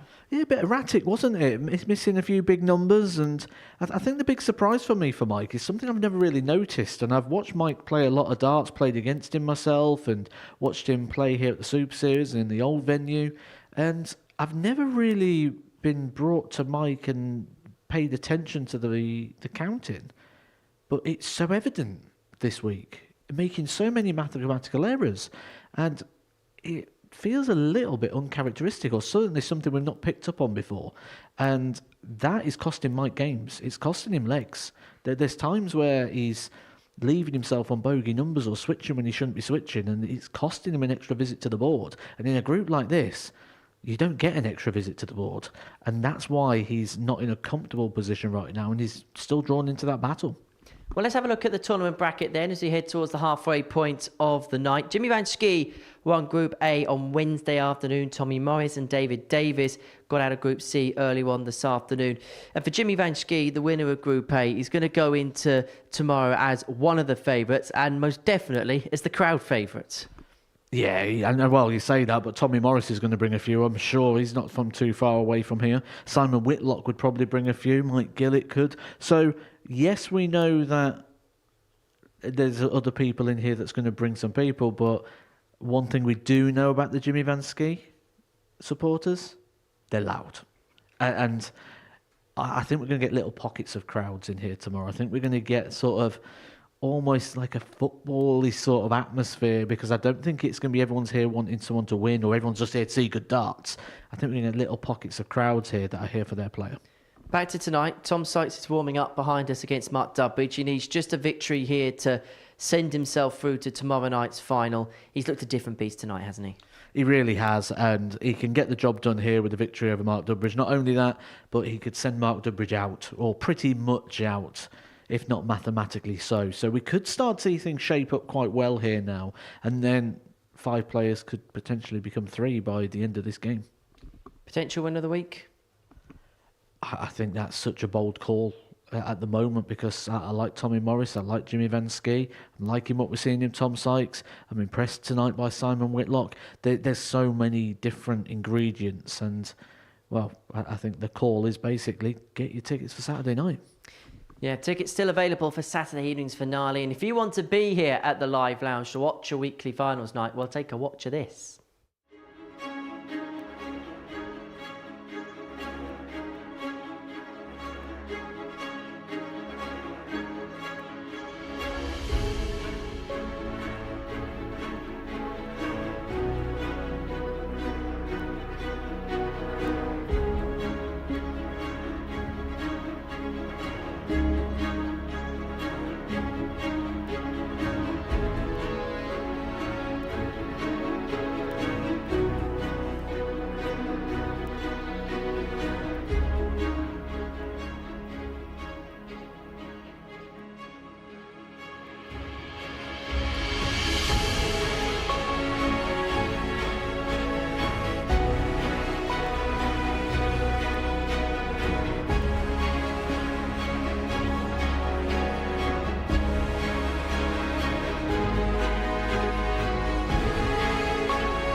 Game 6 sees Tom Sykes and Mark Dudbridge go head-to-head. It's a meeting between the top and bottom player of the group after the halfway stage. And for Tom Sykes, a victory in this one would see him on the magical 10 points, which would see him through to the finale. Now, it's one of them where Tom Sykes wins. He's got the mathematical guarantee of making it through. But if he loses it, he will see every single player behind him in the group on 6 points, a couple away from him.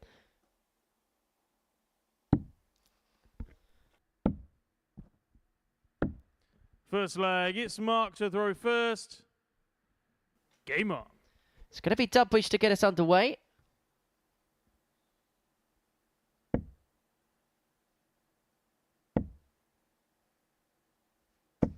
$140. Dudbridge kicking off with a 140. But Sykes, kicking off perfectly in this match. He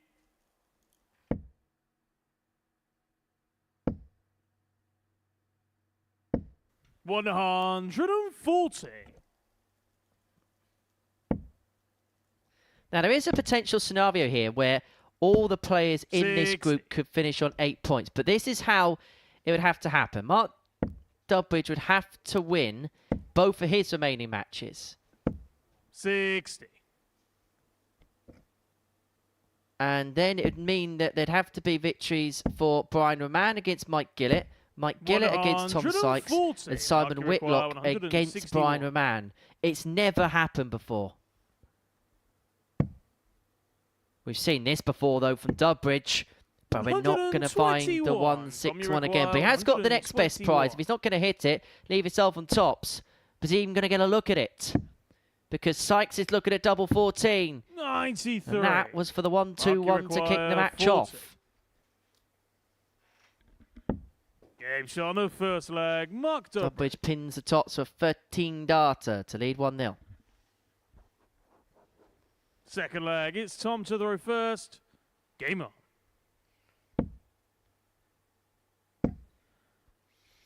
I suppose tonight, though, when you're 131. in the position that Mark Dudbridge is and you're looking at the table and going, right, I've got to go win this game, I think a player like Tom Sykes is the ideal person to play, because 140. in this scenario, normally you'd say he's not the person to play due to how well he's playing, but actually he's probably perfect in the fact that what you're not going to 58. go up there and do is try working out shot by shot. You're not going to follow the pattern of the game. You're just going to get up there and expect that the opponent's going to hit things and expect that 85. you've got to keep finding.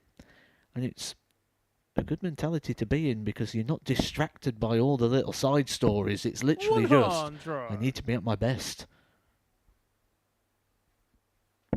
Well, they say that the easiest player to play at his peak was Phil Taylor. Not to physically play it, but 41. you knew that you had to play at a certain standard, otherwise you were going to get trounced. Yeah, I get it. I always said the easiest players to play was Michael Van Gerwen, Michael Smith, those sort of players. 60. The players that you just expect everything from. Then what you end up doing is you end up being surprised or happy or notice any 93. misses that Tom, they you make, require rather than the other way around, where you 152. essentially notice the hits. What a guide. Double 16. 120. And that would have been lift off for Mark, Tom you Sykes if he require found the 152. 142. Dudbridge look at the 142 for the break. And he's got a beautiful guide. He utilises it. He's looking at double 11. 120. Both You players require 32. threatening big finishes. But it's Sykes who's going to get first poke at a second attempt.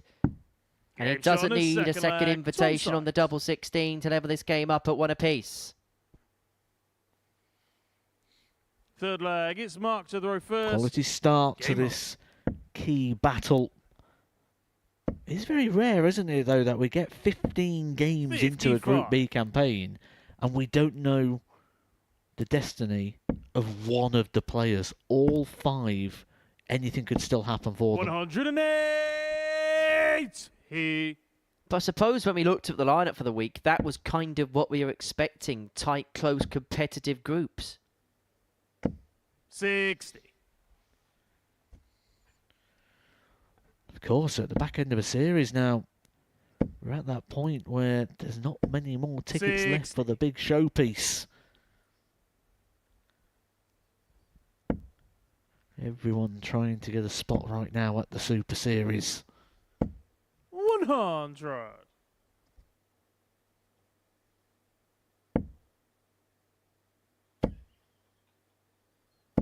140.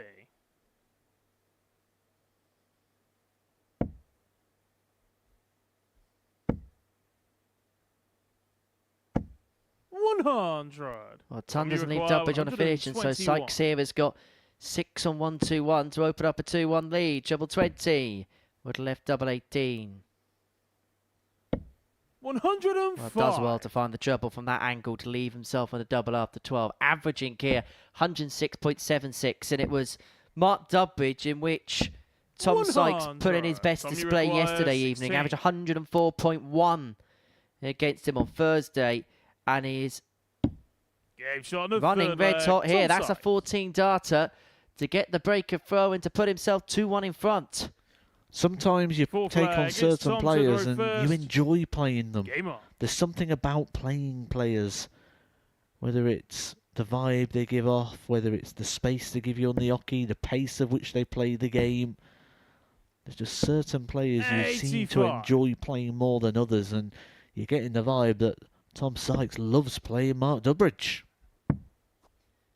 Mark Dudbridge has played all right against Tom 48. Sykes in 2 games here, and he's getting absolutely no change. 94 the average for Flash, which would have probably won him every other game this evening. 135.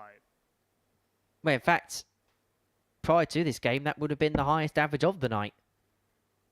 I know averages don't win you anything. They don't write averages on trophies. 100. Mind you, do they write Matthew Edgar's name on trophies as well?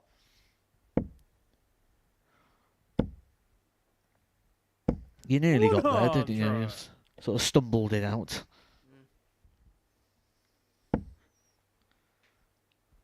That was another one of those Polo Mint maxes, wasn't it, for Mark Dudbridge? 100. Yeah, I didn't want the trophy, I just wanted the cash. You've never changed. 96.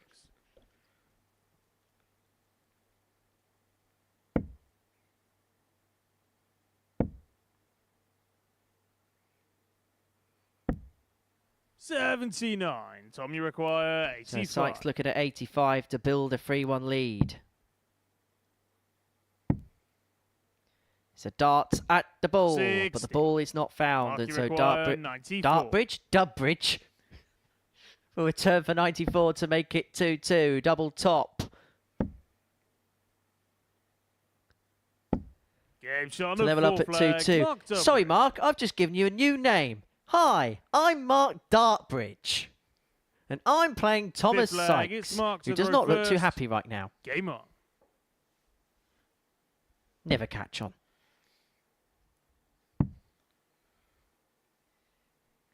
In fairness, me and Matt have been here for the best part now of what, 12 and a 93. half hours.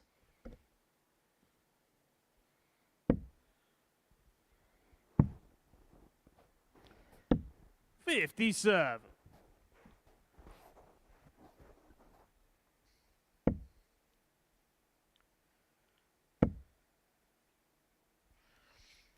Well, going into this game, there was a lot of talk, wasn't 130. there, about Tom Sykes? How well he's playing, how much of a move he's making, but he's in a bit of trouble here now. 95. Mark Dudbridge playing the best we've seen, not just of his campaign here this week, but over the last couple of months. Well, how many times do we say this? A player gets off to a very 134. quick start. The other player's playing okay, but not to that ridiculously high level. The game plateaus a little bit, where the player that was flying away comes off a little bit, but the 100. player Mark, you require in the background 144. staying at that similar level, and then they meet in the middle a little bit more. That is exactly what's happening here. And Dudbridge has got 6 and 144 to open up a 3-2 lead.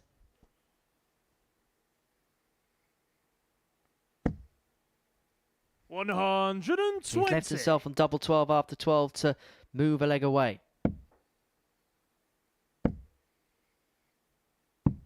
99. Mark, you require 24. So 2 12s for Flash.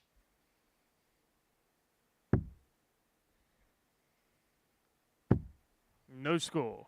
3 darts missed Tom, you for a require 3-2 lead. 150. Could Tom Sykes severely punish? He's found the first double 19. He's found the second double 18. Well, that's how you Game shot on the punish. fifth leg. Tom Sykes. Tom Sykes may have just used his get out of jail free card there. Mark Dudbridge missing 3 in hand at Sixth double flag, 12 it's to go Tom to 3-2 throw up. first. Sykes pins the Game on. 150 to break. He leads 3-2. A shake of the head from the man from Bristol. But it's that man you picture there, the Castleford Tiger, who roars in front with an imposing finish. 100. Touch of quality, a touch of class when you wanted it the most. Now in control, got the darts, but Dudbridge has been defiant throughout this 62. night and just caught the flight there, didn't adjust for dart number 3. And now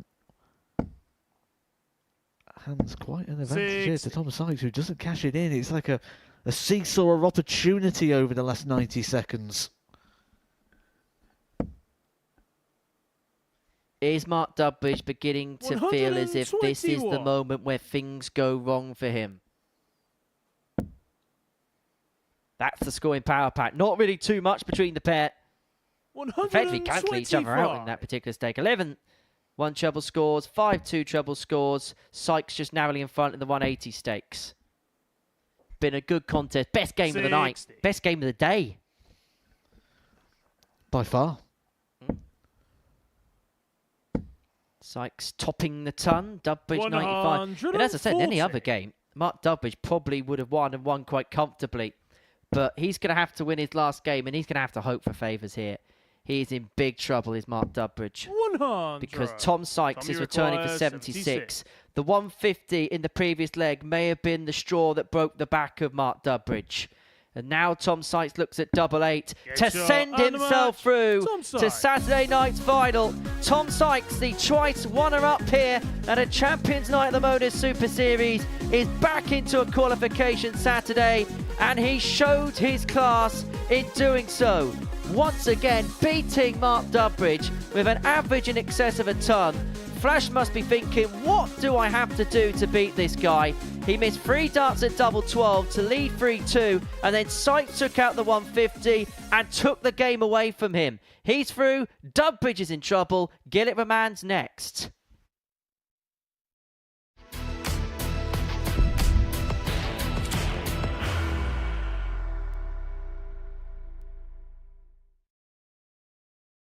Are you ready to lift that trophy, Darius? Yes. Let's do it then. Ladies and gentlemen, your Modus Super Series 9 champion is Lucky D, Darius Labanowski!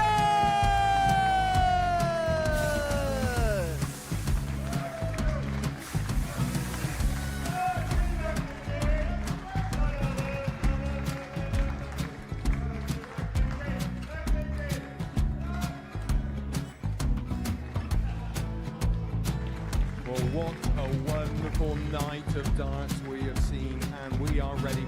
Our champion is ready, and it's trophy time. So receive the trophy. £25,000. The new Modus Super Series champion, the Terminator, Marvin Van Velzen.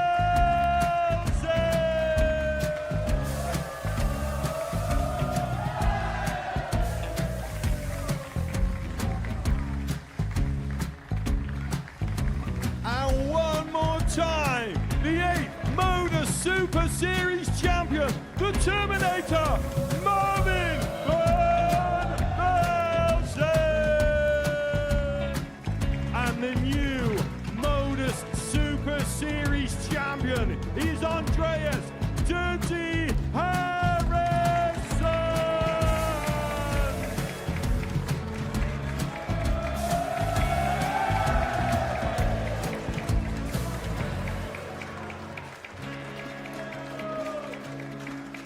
And one more time, the 7th Modus Super Series champion. Give it up for Andreas Dirty Harrison! The moment we've all been waiting for. Would you please show your appreciation for your Series 6 Modus Super Series champion, Scott Taylor!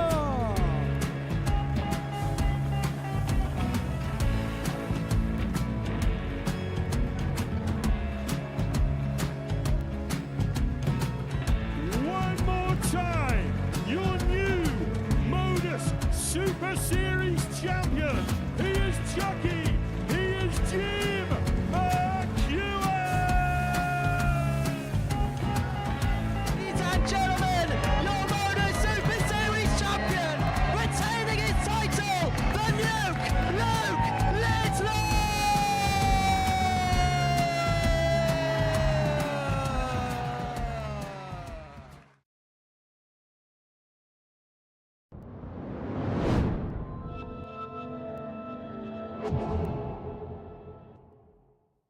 severely punish.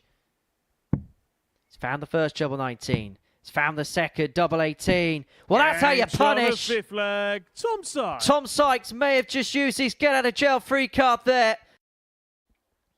And that was perhaps the moment which sent Tom Sykes through to Saturday's final. He got the better of Mark Dudbridge 4-2. 10 points, the golden number for the Castleford Tiger to ensure qualification through to Saturday's finale. And so now the race is all about the other two positions. Whitlock, Gillet and Raman all on 6 points.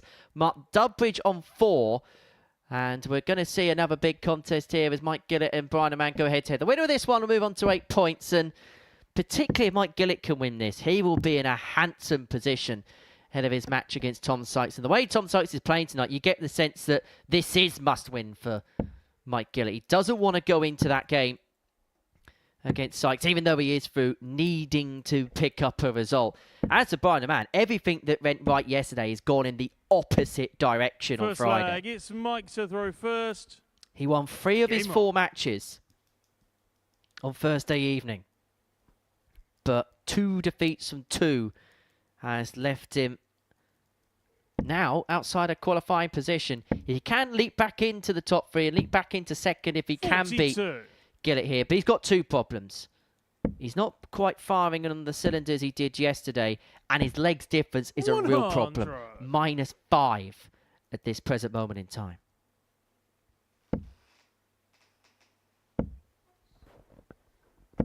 $140.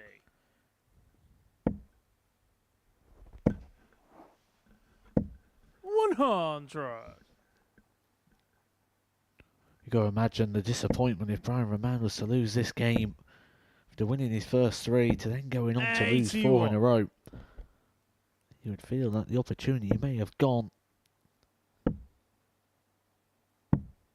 81.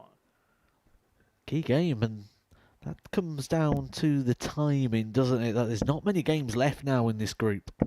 140. Number 17 of 20.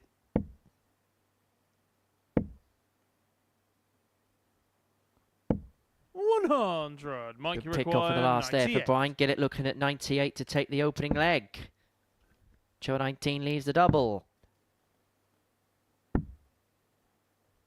Oh no, he's miscounted. 96. He's miscounted and he's hit the double 18. And you require 120. Well, we've said that miscounting has been a big problem for Mike Gillet this week. And that is the biggest mistake he's made yet. And he could be punished severely if Raman finds tops. 80. And Gillet now is going to have to go to the madhouse. 2.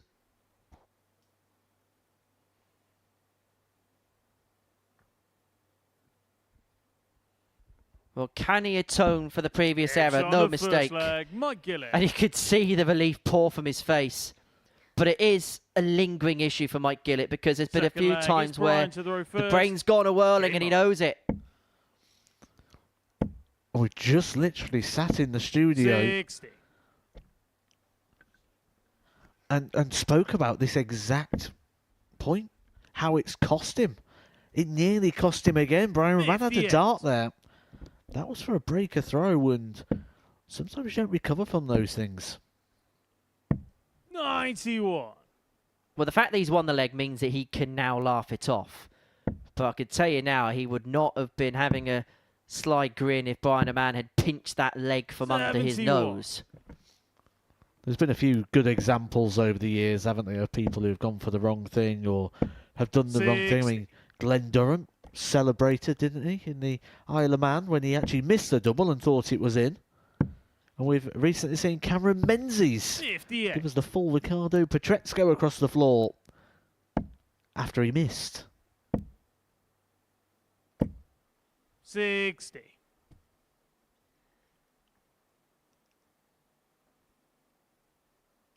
I'm pretty sure I remember a Jose de Souza one quite similar as well. 125. Cannot remember what it was. But I remember there being a miscount. He took something fairly big out. 108. Well, he thought he took something fairly big out anyway. As Raman fires in a 180 to leave himself on 50 to level up at 1 apiece. 135. Brian, you require 50. So Raman looking at 50, looking at double 16. 34. Mikey requires But by missing that, 54. Gillet has got a couple of darts to get the break and lead 2-0, and everything that could have possibly have gone wrong for Brian Raman tonight may well do so. 14. But he's got a reprieve there. Brian, you require 16.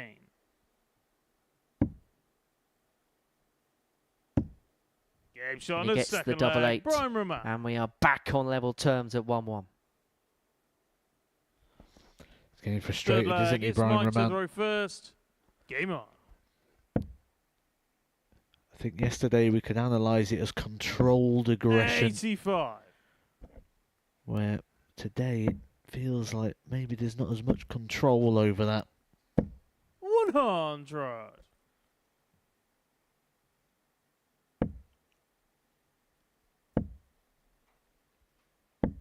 $41.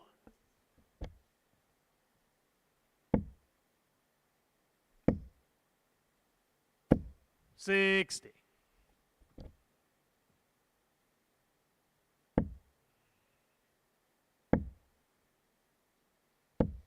24.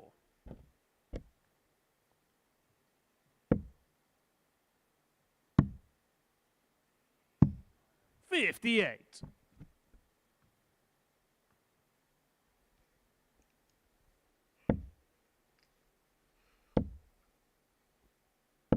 100.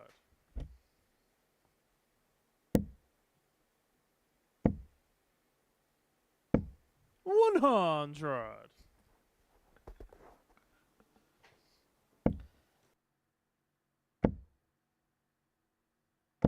100.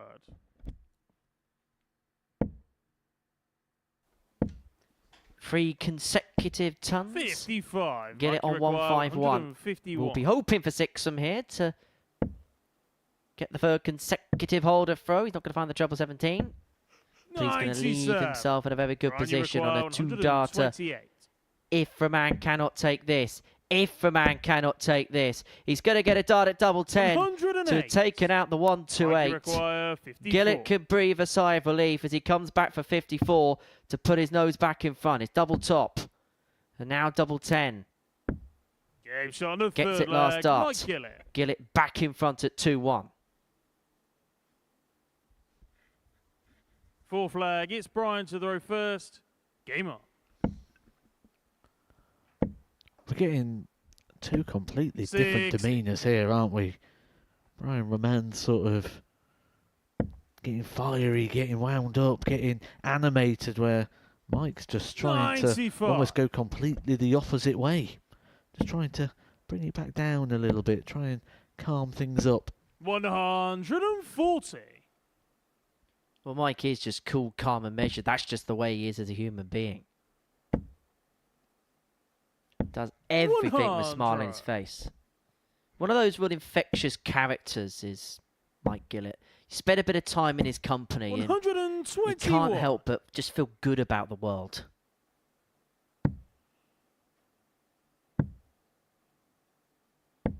$96.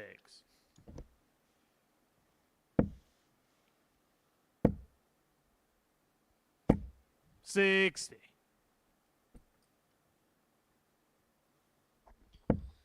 And so far, it's looked like a game that's going all with throw. 135. Well, that two-treble turn there. Let's get it on a 2-darter if a man can't take out the 120. Missed this in the first leg, and he's missed it again in leg 4. And Gillet here has got a big chance for a big break. And if he finds his 75, he'll be throwing for the match. 72 remaining.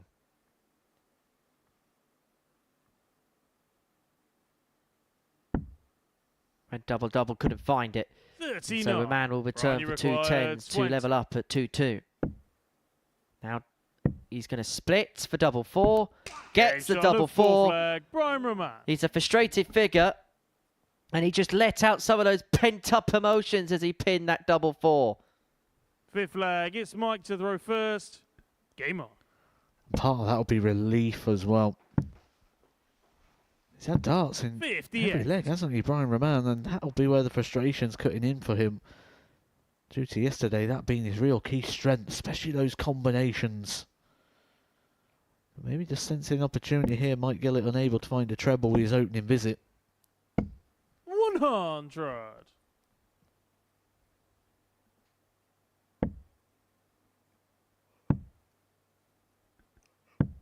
$58.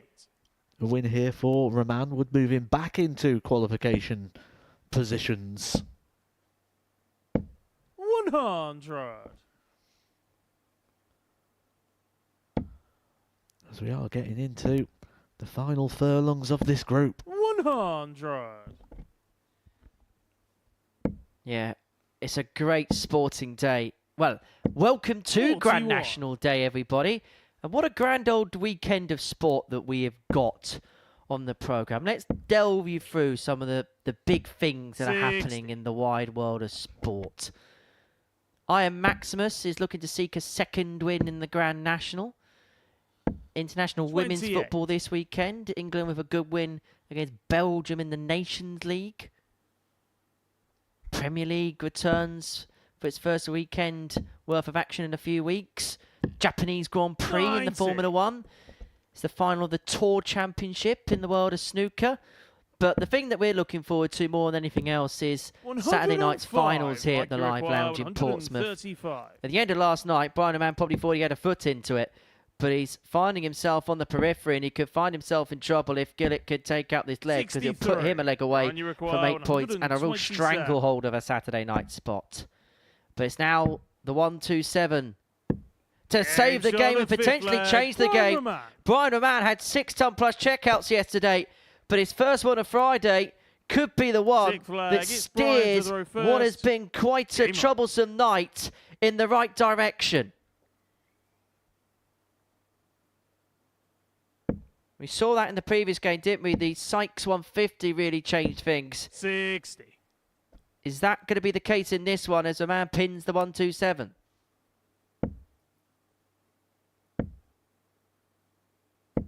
$85.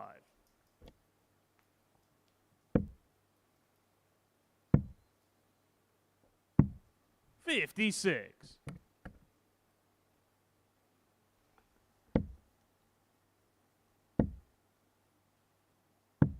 $99.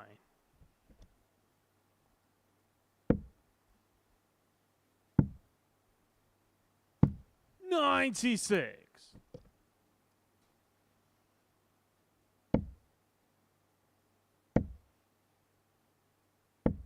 $85.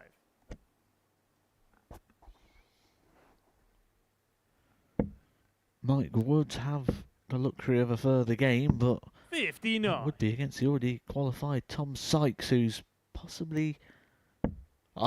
scrap that, not possibly. Who is the performer of the night so far? 84. Yeah, there's no debate as to who has really raised the standards on this Friday night. 100. Mike, you require 148. Gillet looking at 148 to take us all the way to a last leg decider. But he's not going to cancel out the 1-2-7 with a 148. And Raman, who has missed the 120 a couple of times, taken out the 1-2-7. He's being forced to take out the 130. Otherwise, he could be broken and we could go all the way. Oh, he's found a way beautifully around into the treble. And now the ball. That's the ball. And that's a win which stops the rot for Brian Raman. And that could be a defeat which could prove oh so costly in the end for Mike Gillet. Raman puts himself onto 8 points. And look at the relief on his face. He knows that that was hard fought. He knows he may have just dodged a real bullet there. A couple of back-to-back ton plus finishes to round the match off. Mike Gillet will have to beat Tom Sykes in the last. Next up, Simon Whitlock up against Mark Dudbridge.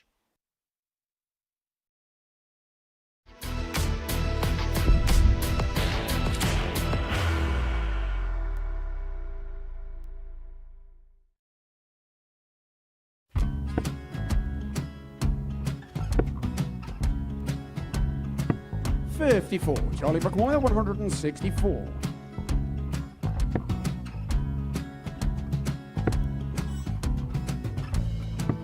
$44.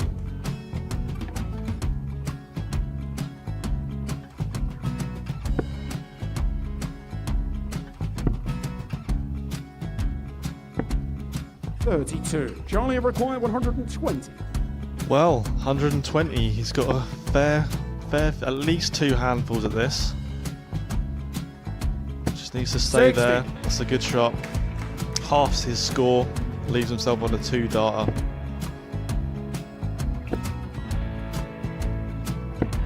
$26. Charlie Time on his require side 60. to become back-to-back singles champion.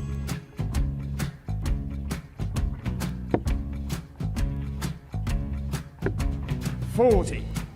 Definitely a couple of nerves in those last 2 darts. But he'll be coming back. The moment he's been in before this situation. Standing at the back of the stage, Charlie approaching the require Yoki with a 20. chance to win the title.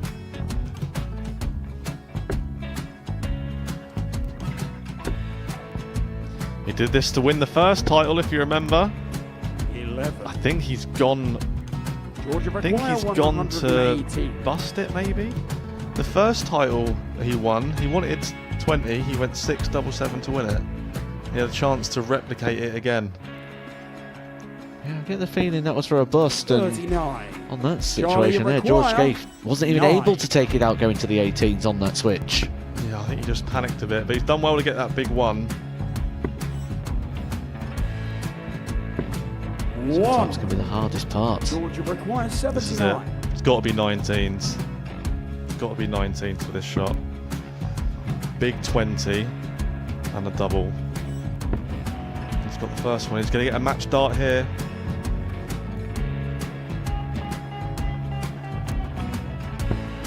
$59.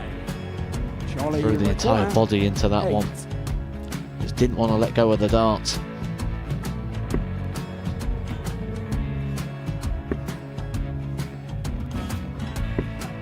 No score. He's given George a chance. Georgia require 20. I think George has been quite good on double 10 today. So many opportunities for Charlie Murphy. Go Couldn't get the job it. done. Got in the match! And the Red Dragon George Modus Scaife. Super Series Influencers Champion, George Scaife!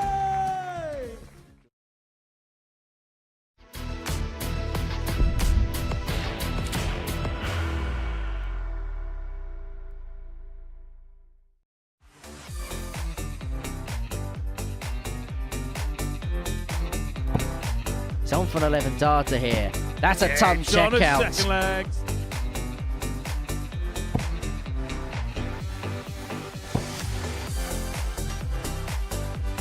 He'd expect a couple of visits from here, but he'd like to make certain right here, right now, if he can pin the tops. Yes, he can. Really tin. Really tin! In perfect style! History has a habit of repeating itself. Can it? Double 12.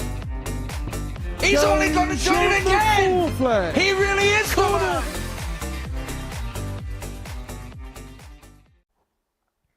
Yikes, that feels so long ago, doesn't it? That second 9 darter from Connie Hinn, over 2 years ago now. This is how week 11 looks here at the Super Series. Group A is going to see Steve Beaton make his first appearance in this competition. He's played in a couple of specials weeks, first poke at the Super Series. Richie Burnett's going to be with him. David Evans is also going to be there. Adrian Gray in Group B, interested to see how he gets along. And a couple of really interesting players to look out for in Group C. Tom Lonsdale, Dan Aspie are 2 players to very much keep your eyes on. And that gets underway on Monday, the 7th of April. 9:30 a.m, Pluto TV. And don't forget, once Alive Darts is finished, plenty of other bonus content for you on the dedicated 24-hour darts channel. Simon Whitlock and Mark Dudbridge will go head-to-head in game number 8 of the evening. For Mark, he's going to have to win this game. It's his last match of the group. If he wins this, then Throw first. he'll be on 6 points. Game on.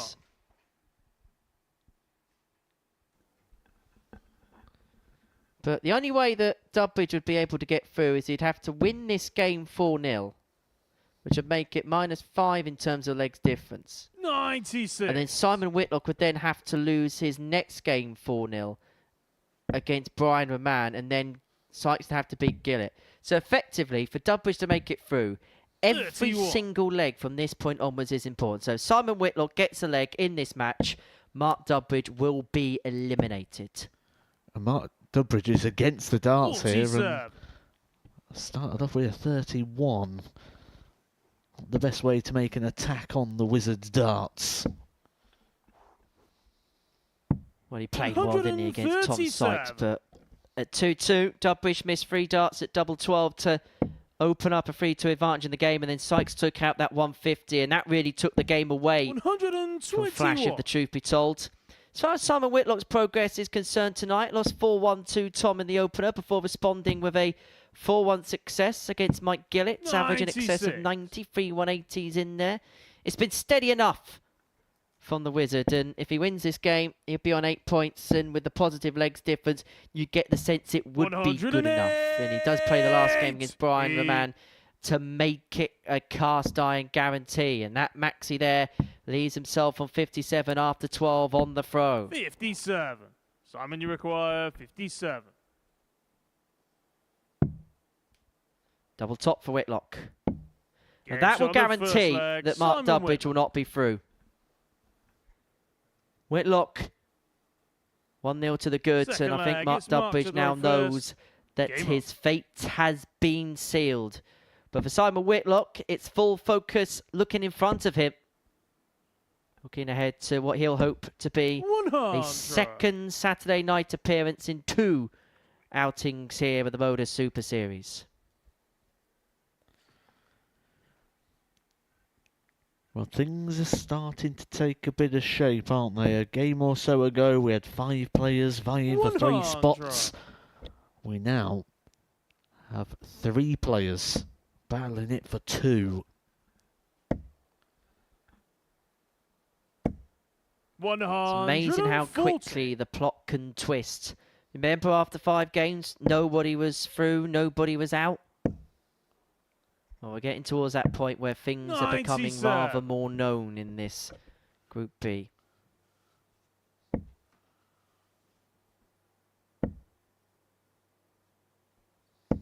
$108. Dudbridge here is averaging 105. I know it's still early days, but he must be thinking, if he was playing in Group C this afternoon and yesterday afternoon, I would have had a lot more joy than I'm having here right now.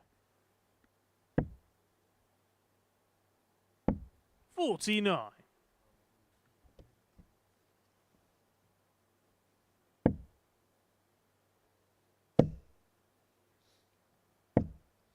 Solid leg with the darts this Mark Dudbridge, 12 thrown. He's on the outer ring, 13 dart up. Mark Dudbridge. Strong again from Dudbridge. Third leg, it's Simon to throw first. Game on. He'll certainly be enjoying his outing here a lot more than he did during Double Trouble week. Yeah, it just never got going for him, did it? 59. Thursday is probably a day he wants to forget.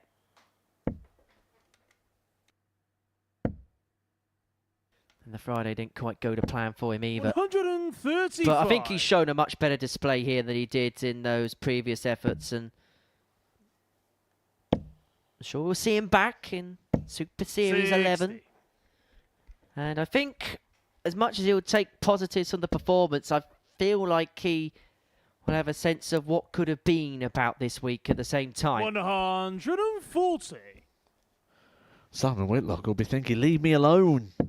Pack it in. Because for Simon Whitlock, there's a lot to play for here still in regards to his qualification. And right now, isn't finding too much. A break looks quite likely. 97. He's himself on 129 to get the break and open up a 2-1 lead in this match. 44. Mark, you require 129.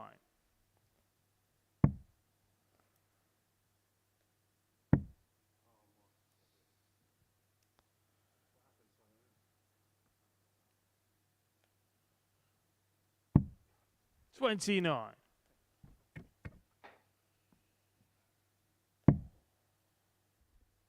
Well, Dudbridge leaves himself on a ton to get the break of throw, and as much as he might be eliminated from the mix, what he can do is cause all sorts of problems in terms of Simon Whitlock's route through. Tops, unable to get, but he is going to leave himself 60. on that target upon his return.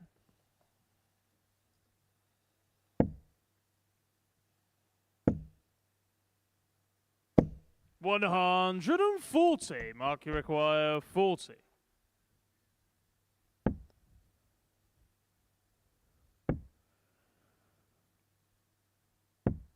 Well, we was here, wasn't we, in the last game? Mark Dudbridge missed 3 darts to take the advantage.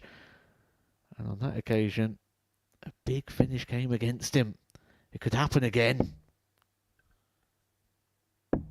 110. And you know exactly what Mark Dudbridge was thinking. He was thinking that was going. He was thinking, here we go again. Because that's been the story of his night.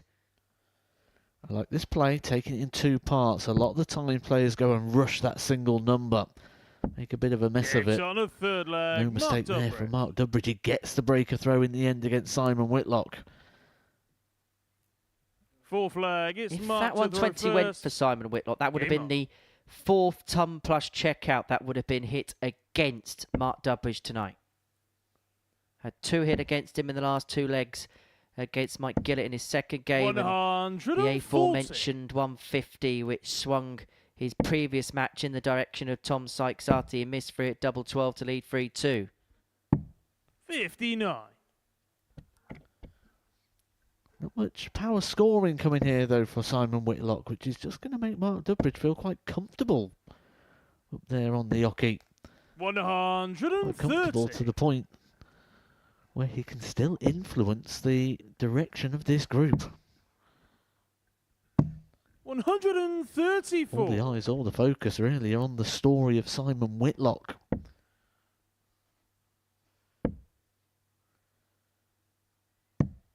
$49.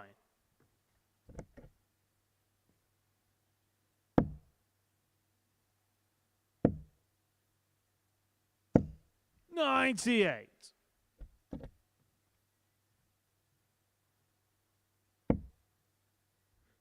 That is the perfect first dart for Mark Dudbridge.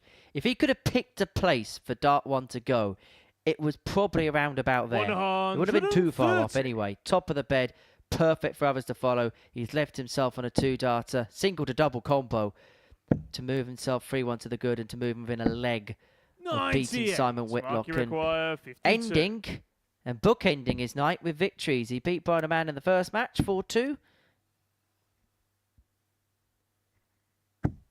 20. But he's not within a leg of beating Simon Whitlock just yet. 12. Same sort of occasion for Simon as it was in the last leg. Needs the 1 treble. To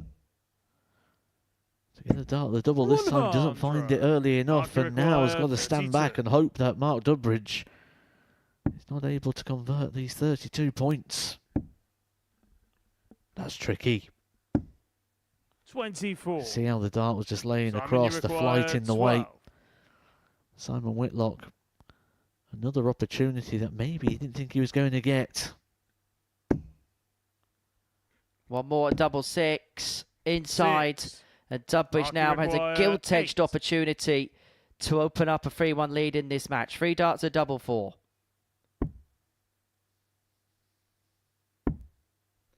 Into the top corner, and now Mark Dudbridge has a 2-leg buffer.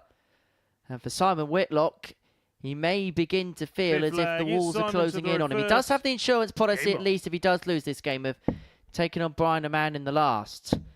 And he will have a better legs difference than Raman. 83. So effectively, he could be put in a scenario where the final game could be a straight shootout between him and Brian as to who makes it into Saturday night's final, potentially, depending on obviously what happens between Sykes and Gillet.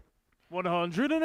And if Whitlock doesn't make it, I think we've just seen the moment where he may pin it back to 3 darts at double 6. Missed opportunity for 2 apiece. He would have had the advantage of throw going into a best of 3. Instead, now has to win all 3 of the last legs here against Mark Dudbridge. 59.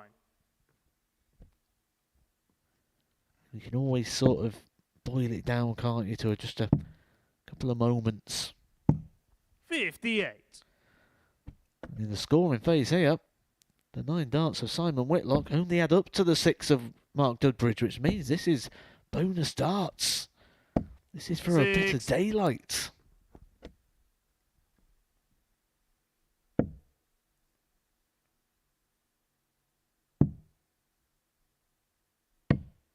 $56. Just not firing. Just not happening for Simon Whitlock, and so Dudbridge here has got 6 on 202, and if Whitlock loses his leg, he'll be on 6 points minus 1. That is exactly the same total that Mike Gillet is on too.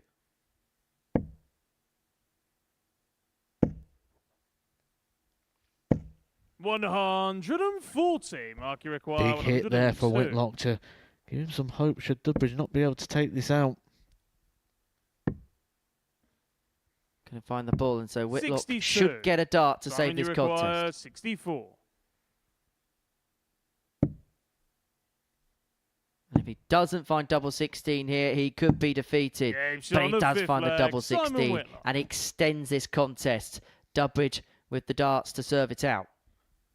Sick flag. It's It Mark really to is go feeling first. every moment here, isn't Game it, Simon Whitlock? You could see the relief. This is the leg where he needs something big. A leg on the Mark Dudbridge throw. 93. We know what Dudbridge has been doing throughout this night. He's been sort of running at the pace of a treble of visit, which means Whitlock's going to need to find a big one 97. somewhere. If you ever wanted to add to your 180 column, this is the leg to do it. Well, that first dart looks inviting.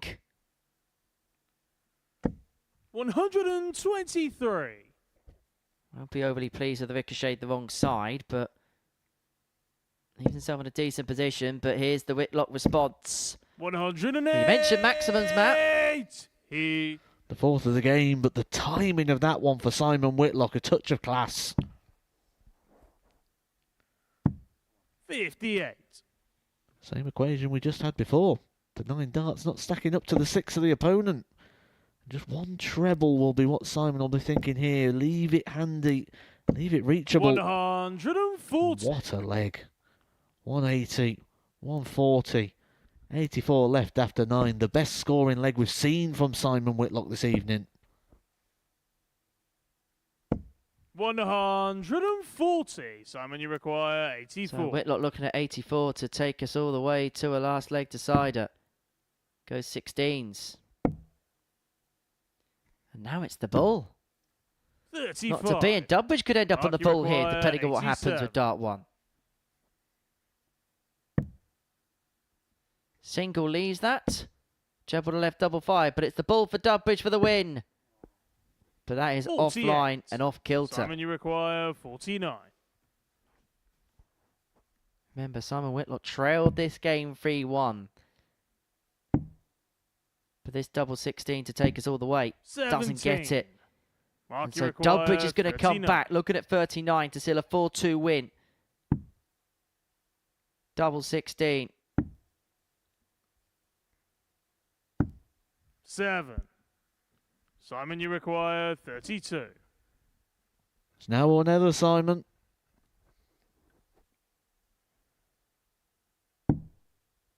Ooh, tricky. That's awkward. Look at that. He's going to have to go left and over, you feel. Oh, it's even worse. How has he got that in? How has he found that target from there? He had to go left and over. He went left and blocked it even further. I thought that was the impossible dart there for Simon Whitlock, but somehow he's managed to find a way in. Well, all night long, Mark Dudbridge has been hit with 58. everything. He's mismatched darts to win this one. Whitlock has punished him. We go all the way, but hasn't punished with the first visit of this leg on throw is the wizard. 60.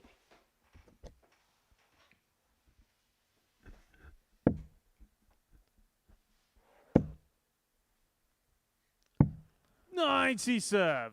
Big last start there for Simon Whitlock. Needed a treble. Found one down the bottom end of the board. 140.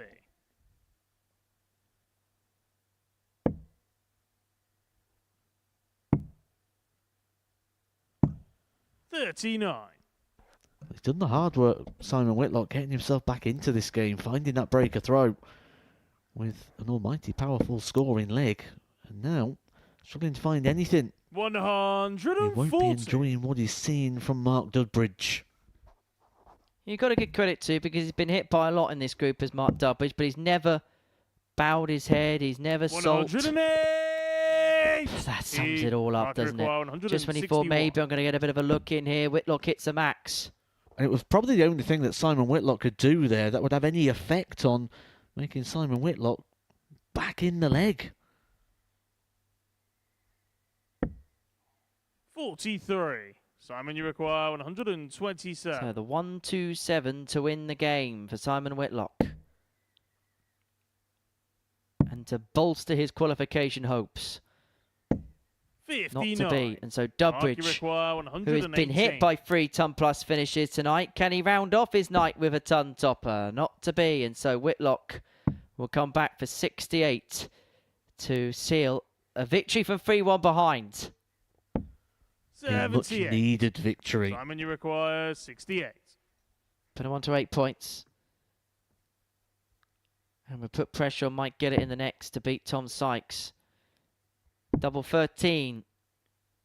Moves inside. 60. And so Mark Mark Dudbridge is going to come 40. back here for double top to win this game 4-3. Double 10. Last dart in hand. 30. Doesn't go. Simon, you And require so Whitlock's going to get 8. 3 more at double 4.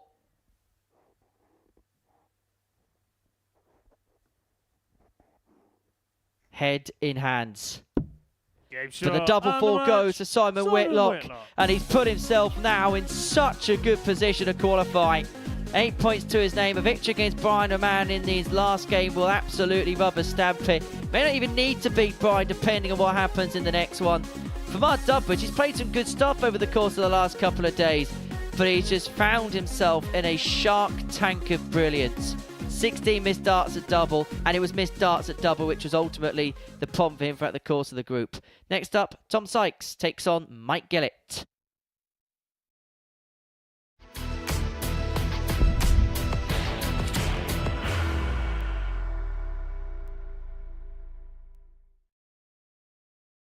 Are you ready to lift that trophy, Darius? Yes. Let's do it then.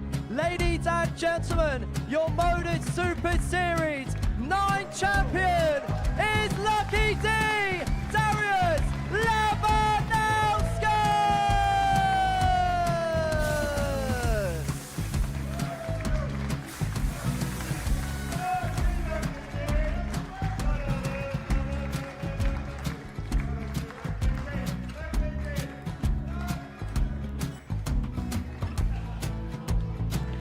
Well, what a wonderful night of darts we have seen, and we are ready.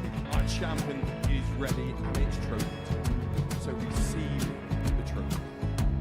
£25,000. The new Modus Super Series champion, the Terminator, Marvin Van Velzen.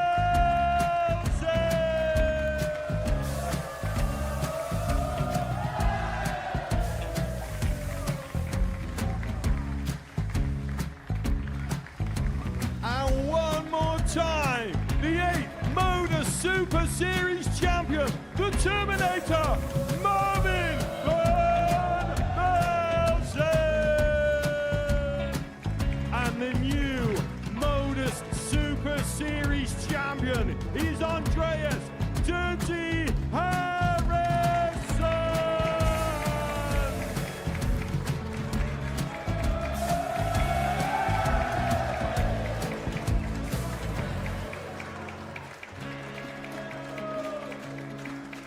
And one more time, the 7th Modus Super Series champion. Give it up for Andreas Dirty Harrison! The moment we've all been waiting for. Would you please show your appreciation for your Series 6 Modus Super Series champion, Scott Taylor!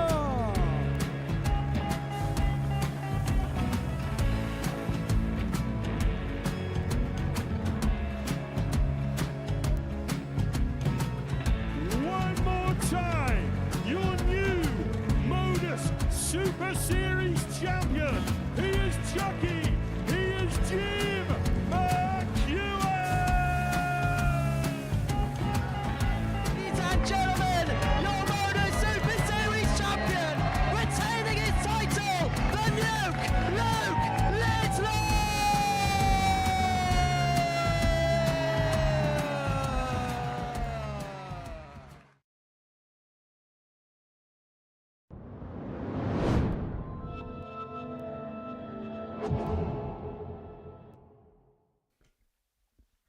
Welcome back to the Modus Super Series. Game 9 on Friday night is a meeting between Tom Sykes and Mike Gillet. Now, Tom Sykes is already through. That is all confirmed. And if he beats Mike Gillet here, he'll send Simon Whitlock and Brian Raman into Saturday alongside him at the expense of the man that he's playing now. For Mike Gillet, well, he's had opportunities this evening, and he was hit by a couple of ton toppers from Brian Raman in a game which you feel like possibly could have gone in a different direction. Lost that one 4-2. And you'll be hoping not to be smart from that up against Tom Sykes, who has been the player of the night. Last time out, averaged 101.83 in a 4-2 success against Mark Dudbridge. 58. And for Mike Gillet, has to win this game, but tasks don't get much harder than Tom Sykes in this kind of mood. 100. And we know he's relentless. We know he won't let up. He'll want to end with a bang. 58. Want to go through the card. Send a bit of a message. Make a bit of a statement. Because there's been some statements made already this week. The performance of Jimmy Van Schie in the Group A campaign. Tommy Morris in Group C. Feels like it's building up to such a nice crescendo this week, doesn't it? And Schie in the final, Sykes in the final, Morris in the final, Davies in the final. There's definitely going to be another big name, at least in the field. Whitlock and Raman, one of them will be guaranteed to go through. Get a look at the gate, crash the party for one of them. Although win here for Sykes will guarantee both Simon and Brian make it into the Saturday night showdown. 137.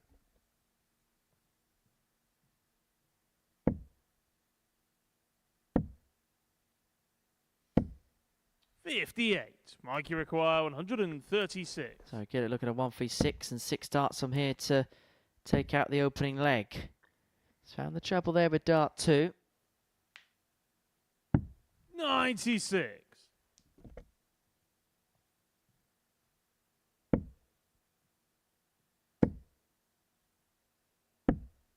44. Mikey require 40. And he's still got the luxury of time here. Might get it double top for 1-0 lead. Bends the wire with dart 2. And then finds a way between the first two with dart 3. Second leg, it's Mike to throw first. Game on.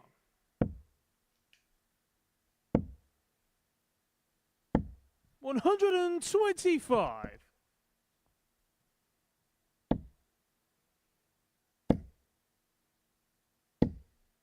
108. He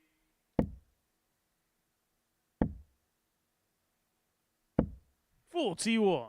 Sights of his first max of the match to kick off leg number 2. 57. There's just a feeling that Tom Sykes knows that he's done the job. And maybe there's just a little bit of energy conservation 96. here. It's been a long week for him. Travelling straight from Skegness to play here at the Super Series. 140.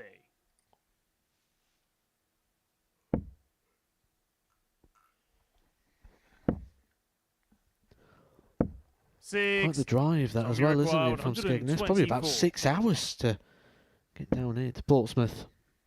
Around about 2:30 he got here Sunday night / Monday 33. morning. Then back up and in the building for 8 o'clock for the opening day of Group A. Pulling his socks up. Tommy require 91. And looking to pull himself back level.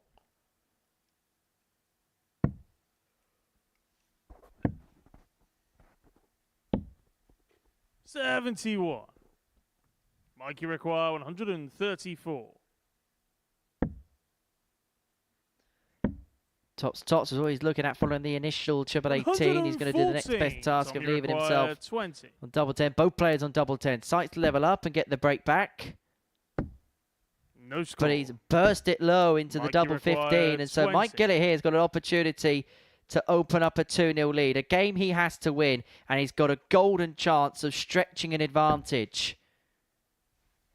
Double 5. Big find, big dart. And potentially a big moment for Mike Gillet. The double 5 goes. He opens up a 2-0 lead. Third leg, it's and Tom this is the perfect scenario for him in a game that he knows. You can see he knows he has to win. 57.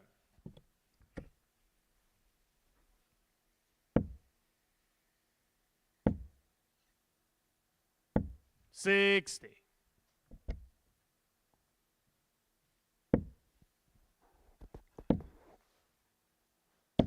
$135.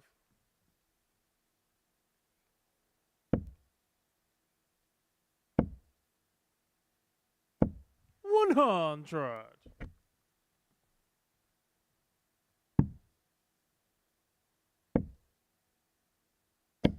$139.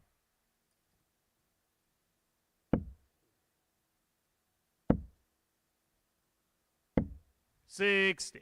Tommy require 170.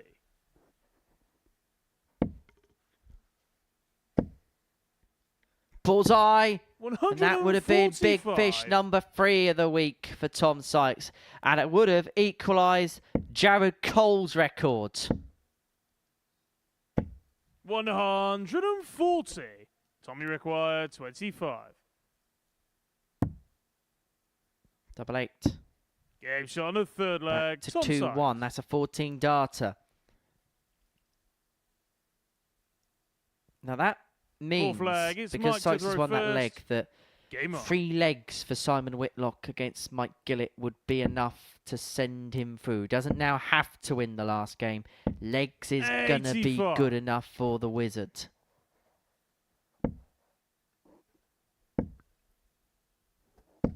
$100.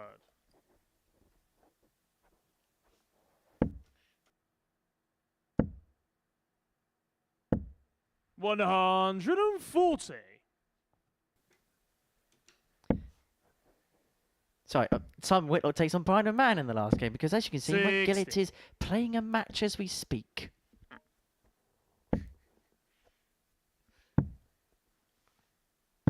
$134. It's been a long day, Matt. 96. Mike, you require 142. Get it here, looking at 142 to open up a 3-1 lead. Not to be on this particular occasion, but he has got 6 darts to re-establish the 2-leg gap.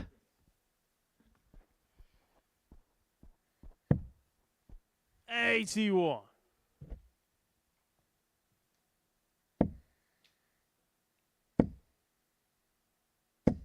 $140. Mike, you require 61. To go to clear again. 12-15 leads double 8. And double 8 gives Mike Gillet a 3-1 lead in this contest. And it just gives him a bigger flickering of hope. 5th leg, it's Tom to throw first. Game on.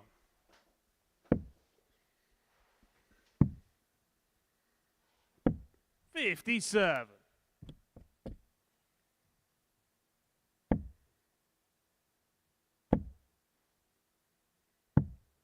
$59.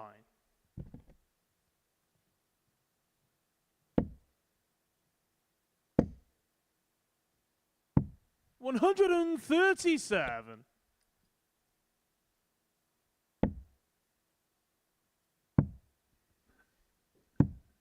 $84.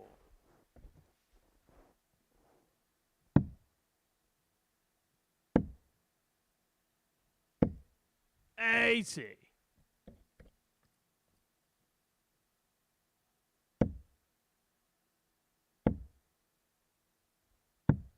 $92. So it's like 6 on the finishing line potentially in this leg. 140 there, leaves himself an 87 after 12.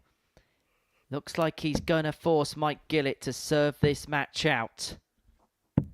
58. Tommy require 87.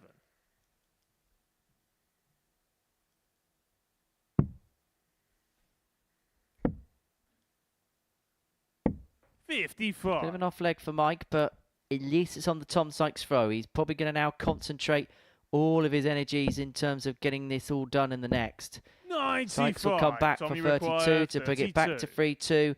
And then Gillet will have the darts in the next to wrap it up. 2 16s for Sykes. Game shot on the fifth Off leg. the barrel, Tom in the Sykes. bed, back to 3-2. Gillet has the darts to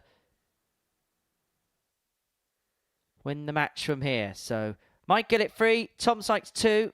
Slight stoppage in play before we get the 6th leg underway.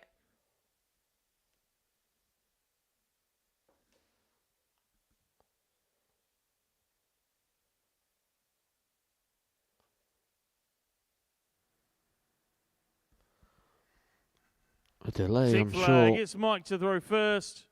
has just Game on. built up the anxiety inside Mike Gillet.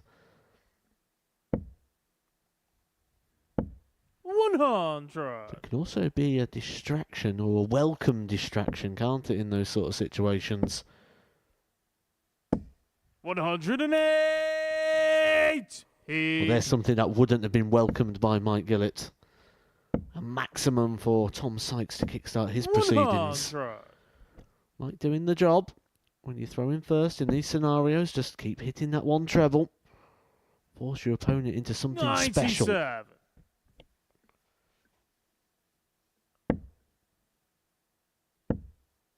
How quickly a best of 7 leg game can quickly turn one way, then the t'other.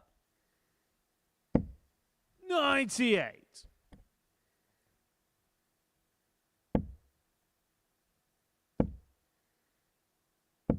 $100. Tommy require 126. So Sykes looking at 126 to take us to a last leg decider. Single leaves the bull.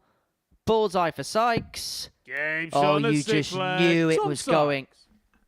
The 126 for Tom Sykes, and it's another big check out at a big Seventh time in and a match. It was the final leg. It's 150 Tom to throw against first. Mark Dudbridge. It's the 126 against Gillet, and we go all the way to a last leg decider where Sykes has the throw.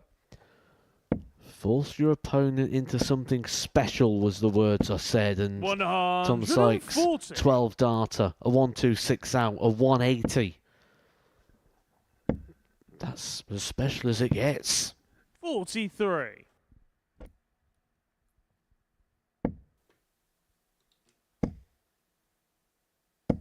$140. 140 there for Sykes, and this game has been turned back into his favour. Gillet will know that opportunity's been missed here. Tom Sykes is 221 points away from not just winning this game, but also said both Brian Raman and Simon Whitlock through. 134.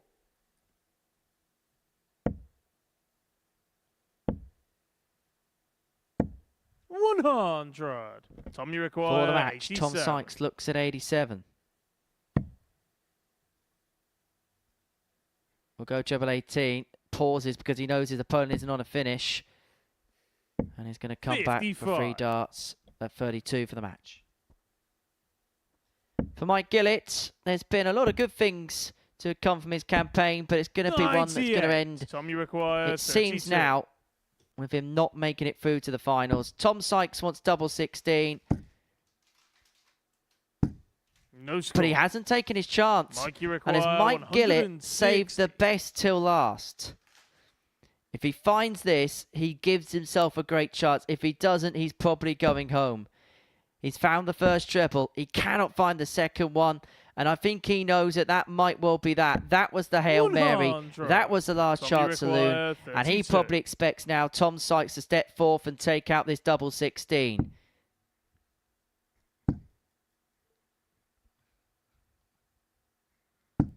No But score. that's 6 mismatched darts. And Mike Gillet has been handed an almighty reprieve here.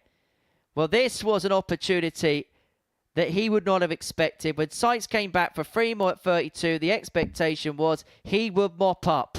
A failure to do so has given Gillet 2 darts at tops, but he's now missed 2 match darts. Tommy required. You cannot say he hasn't been given opportunities to save his Super Series skin. And so Tom Sykes gets a third visit to the board at this target.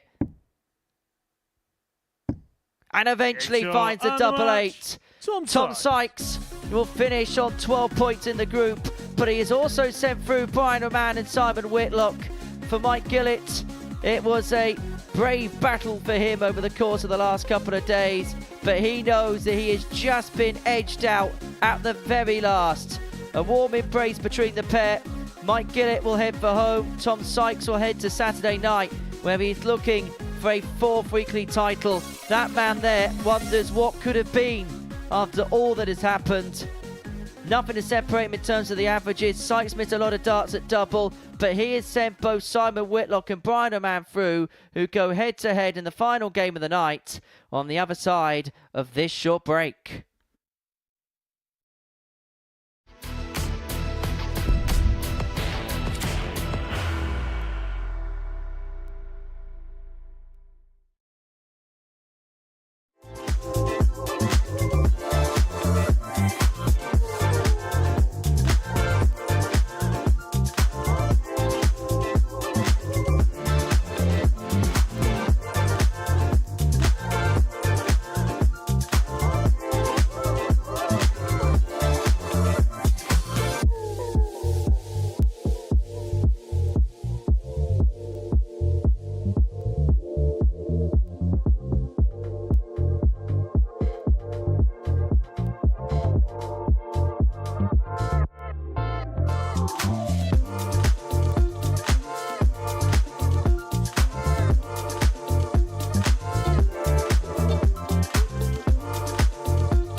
anyone who's going to try and attempt to loot Littler again, my money's on this man. Whoa! Here comes Jaden Walker. 100 meters! Oh, hold on. Yay! We have the first one from an influencer. Has to go for Jaden. Big pressure for the little man, but what a shot to stay alive this would be. Go! Jaden Walker taking back! It's Angry James!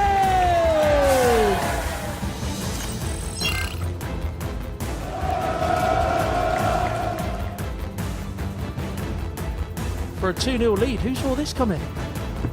Games on the second leg!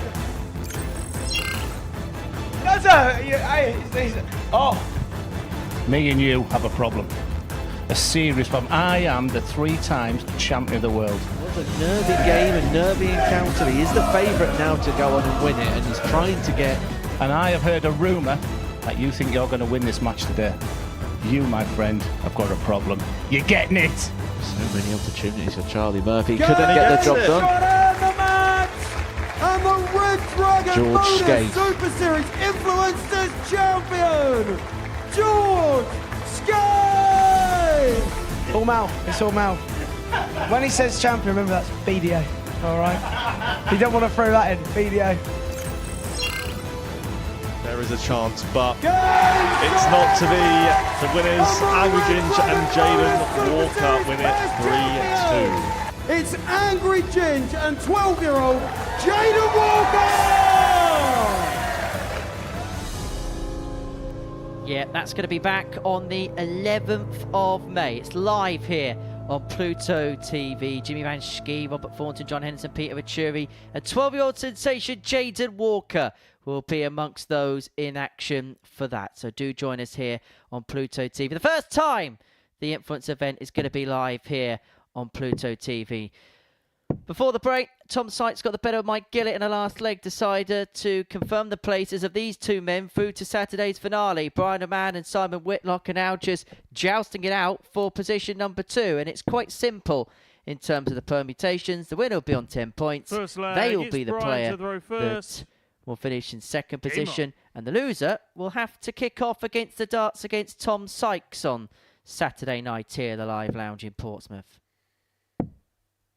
Man to get us underway. 120. Final game of the evening. Just had a bit of eye contact with Brian Raman while he was getting ready, and he looked up to the commentary box and mopped his brow. Relief was the reaction. 66. And you can understand that, can't you? After getting 6 points from a possible 6 to then being in the position he was, where he needed to take out a couple of big finishes to put himself in contention. That's, I believe, 8 Tumpless checkouts he's now got, which you think may be drawing with the record of Tumpless checkouts for a group. 140. There was a point where he was going for the nightly record. I mean, Brian Raman's gone from a position where he won his first 3 games in the group to then losing 3 of his next 4. And so even the most optimistic person can begin to feel that maybe things might be transpiring against them. But he got 6 darts from here to take out the opening leg. Bullseye. Oh, what a start. First leg. Brian Raman. That is number 9 of the week for Brian Raman. That second leg. It's Simon to throw first. Is another one to add to this imperious collection. And that's the biggest one, I believe, so far. 25. Take out the 164 yesterday. 100. Do you remember once upon a time we used to do a checkout of the week competition? All them halcyon days ago. Well, if we did bring that back, 99. I think it would be a one-off Brian Raman show reel this week. Well, set from the 4170s. 100. However, what's interesting is he did just show us there. That's 9. He was symbolising. He's aware of how many he's got. 177. He's still got another finger. Will he give us the full 10? The full beans. Now, he did have 3 Tom Plus checkouts in his match against Tom Sykes yesterday. 15, sorry, now for the whole week.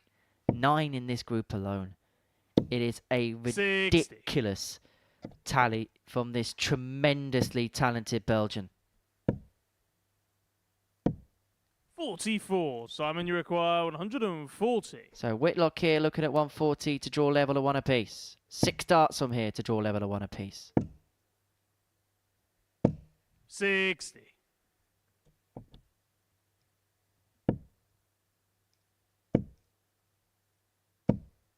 $100. Simon, you require 80. So 80 for Whitlock to level this game up at 1 apiece. Double top has to shuffle across to get this. 40. Just above the Ryan, wire. you Wasn't a require bad 98. dart. Raman back for 98 to get the break and open up a 2-0 lead. Treble 14 leaves himself 62. on Simon, double you require 18. 40. Game shot on the second And leg. Whitlock Simon will find the conventional tops to level up at 1 apiece. Third leg, it's Brian to throw first. Game on.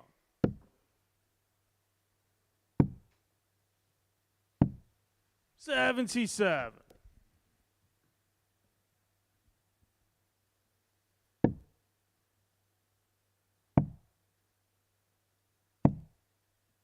$69.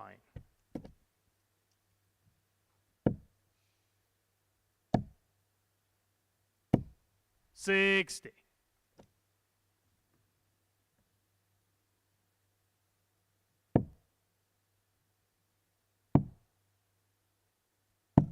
$96.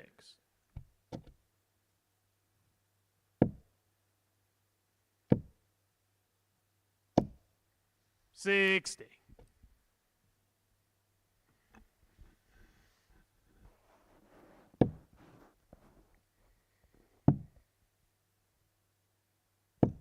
$59. Suppose you've asked me enough questions tonight, Henry. I'm going to throw one back at you. You've asked me many times who I think is going to 84. pick up the crown this week.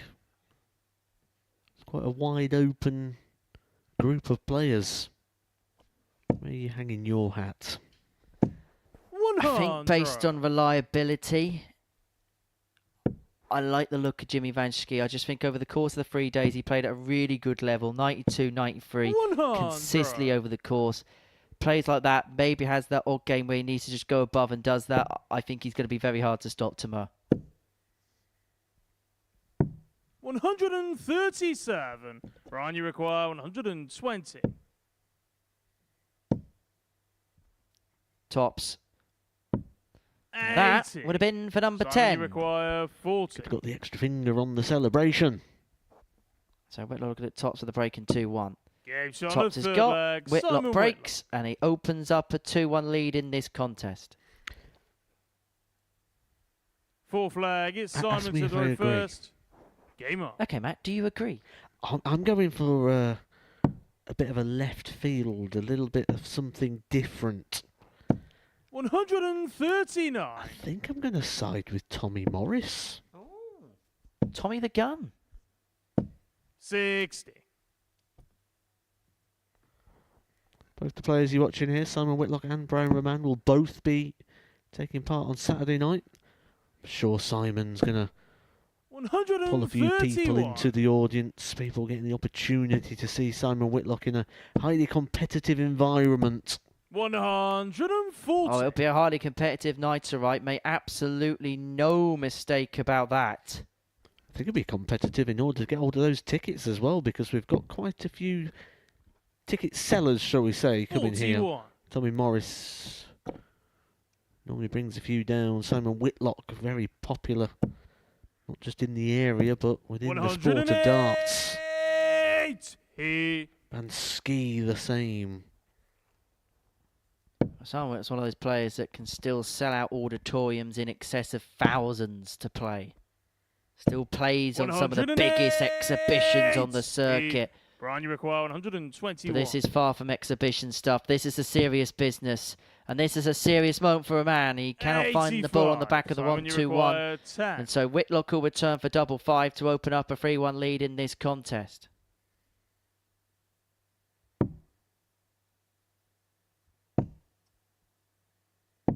$6.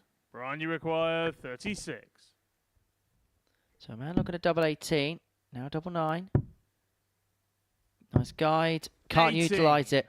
And so Simon, you Whitlock's going to require get 3 4. more in his hand, a double 2.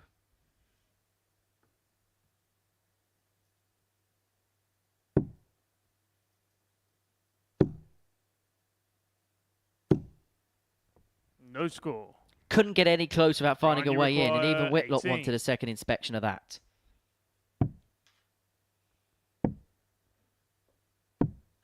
No score.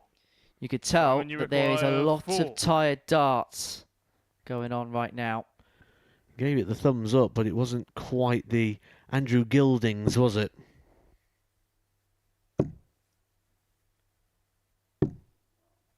Two. Brian, you require 2 players 18. that are at the end of a tiring night. Both know they're through. The adrenaline has just coursed out the body a little bit, and it's just about who can basically drag themselves on over the the line. full And that's flag, what Brian Brian Raman. Raman has done in leg 4 to break back and to level this contest up at 2 apiece. Fifth flag. It's Brian to throw first. Game on.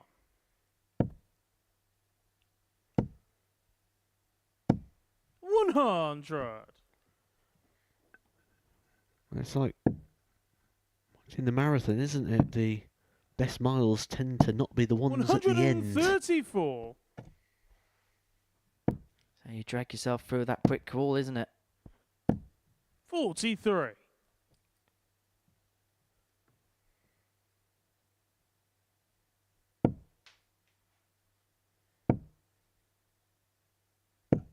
$66.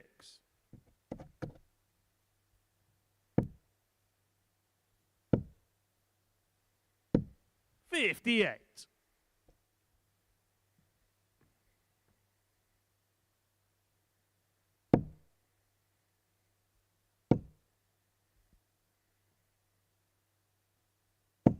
121. Well, Whitlock's threatening the break again. For Raman with a 108. maximum riposte. And that is 180, number 180 of the week. Is this going to be Tumplers checkout number 40. 10 for Brian Raman? 120. He's been teasing it.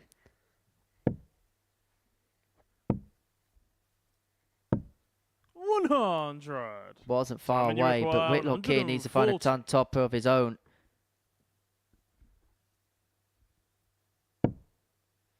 Perfectly sat for a second, gets a second, double 10. Game Superb. on the fifth flag. Simon And that Whitlock. now means that every single player has hit a ton plus checkout tonight. Whitlock with the 140 to get the break and Sixth open up a flag, 3-2 it's Simon lead. to throw And how first. many times tonight Game on. has a big finish like that been found in the 5th leg and has changed the trajectory of a match? 133.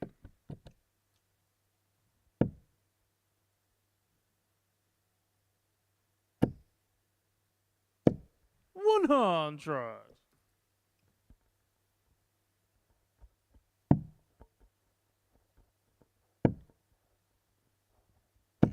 139.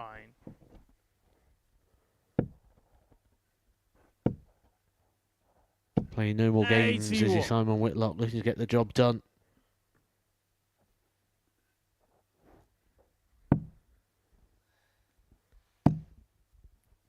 Finding his very best at 136. the end of this one. 9 darts thrown, 93 left. For victory in his 108. final game of his Group B campaign. Simon, you require 93. 93 points away. Finishing on 10 points in the group. It'd be a good return for the Wizard. And that is an Shot excellent and bullseye to match. finish. Simon Whitlock. An exhibition shot against the exhibition man. And Simon Whitlock is going to head through to Saturday night's final with 10 points to his name. He's beaten Brian Raman by 4 legs to 2. Both of them will be in Saturday's final alongside Tom Sykes. Whitlock winning that one by 4 legs to 2 against the Belgian. And we're going to hear from Simon Whitlock following his exploits in this particular group. He'll be joining myself and Matthew Edgar in the studio on the other side of this short break.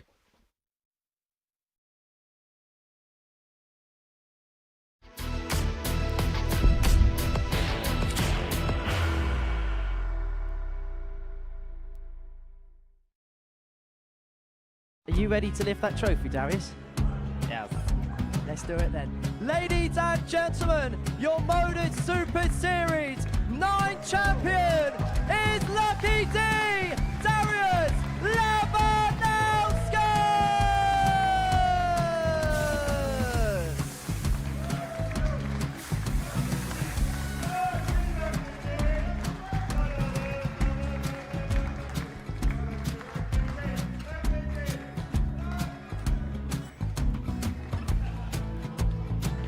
Well, what a wonderful night of darts we have seen, and we are ready. Our champion is ready, and it's trophy time. So receiving the trophy. £25,000.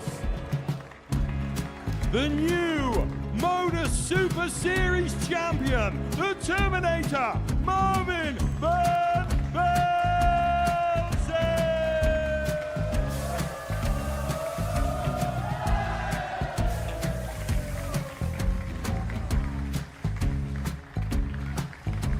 And one more time, the 8th Modus Super Series champion, the Terminator, Marvin Van Velzen. And the new Modus Super Series champion is Andreas Dirty Harrison.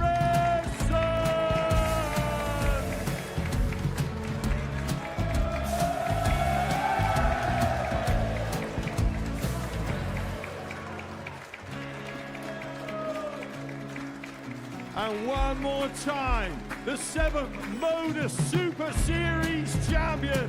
Give it up for Andreas Dirty Harrison.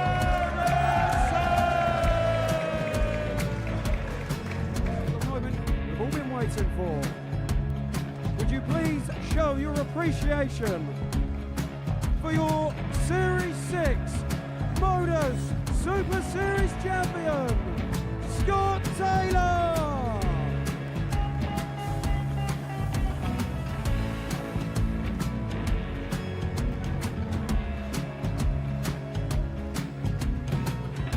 One more time, your new Modus Super Series champion. He is Chucky. He is Jim McEwen. Ladies and gentlemen, your Modus Super Series champion, retaining his title, the Nuke, Luke Whitlock!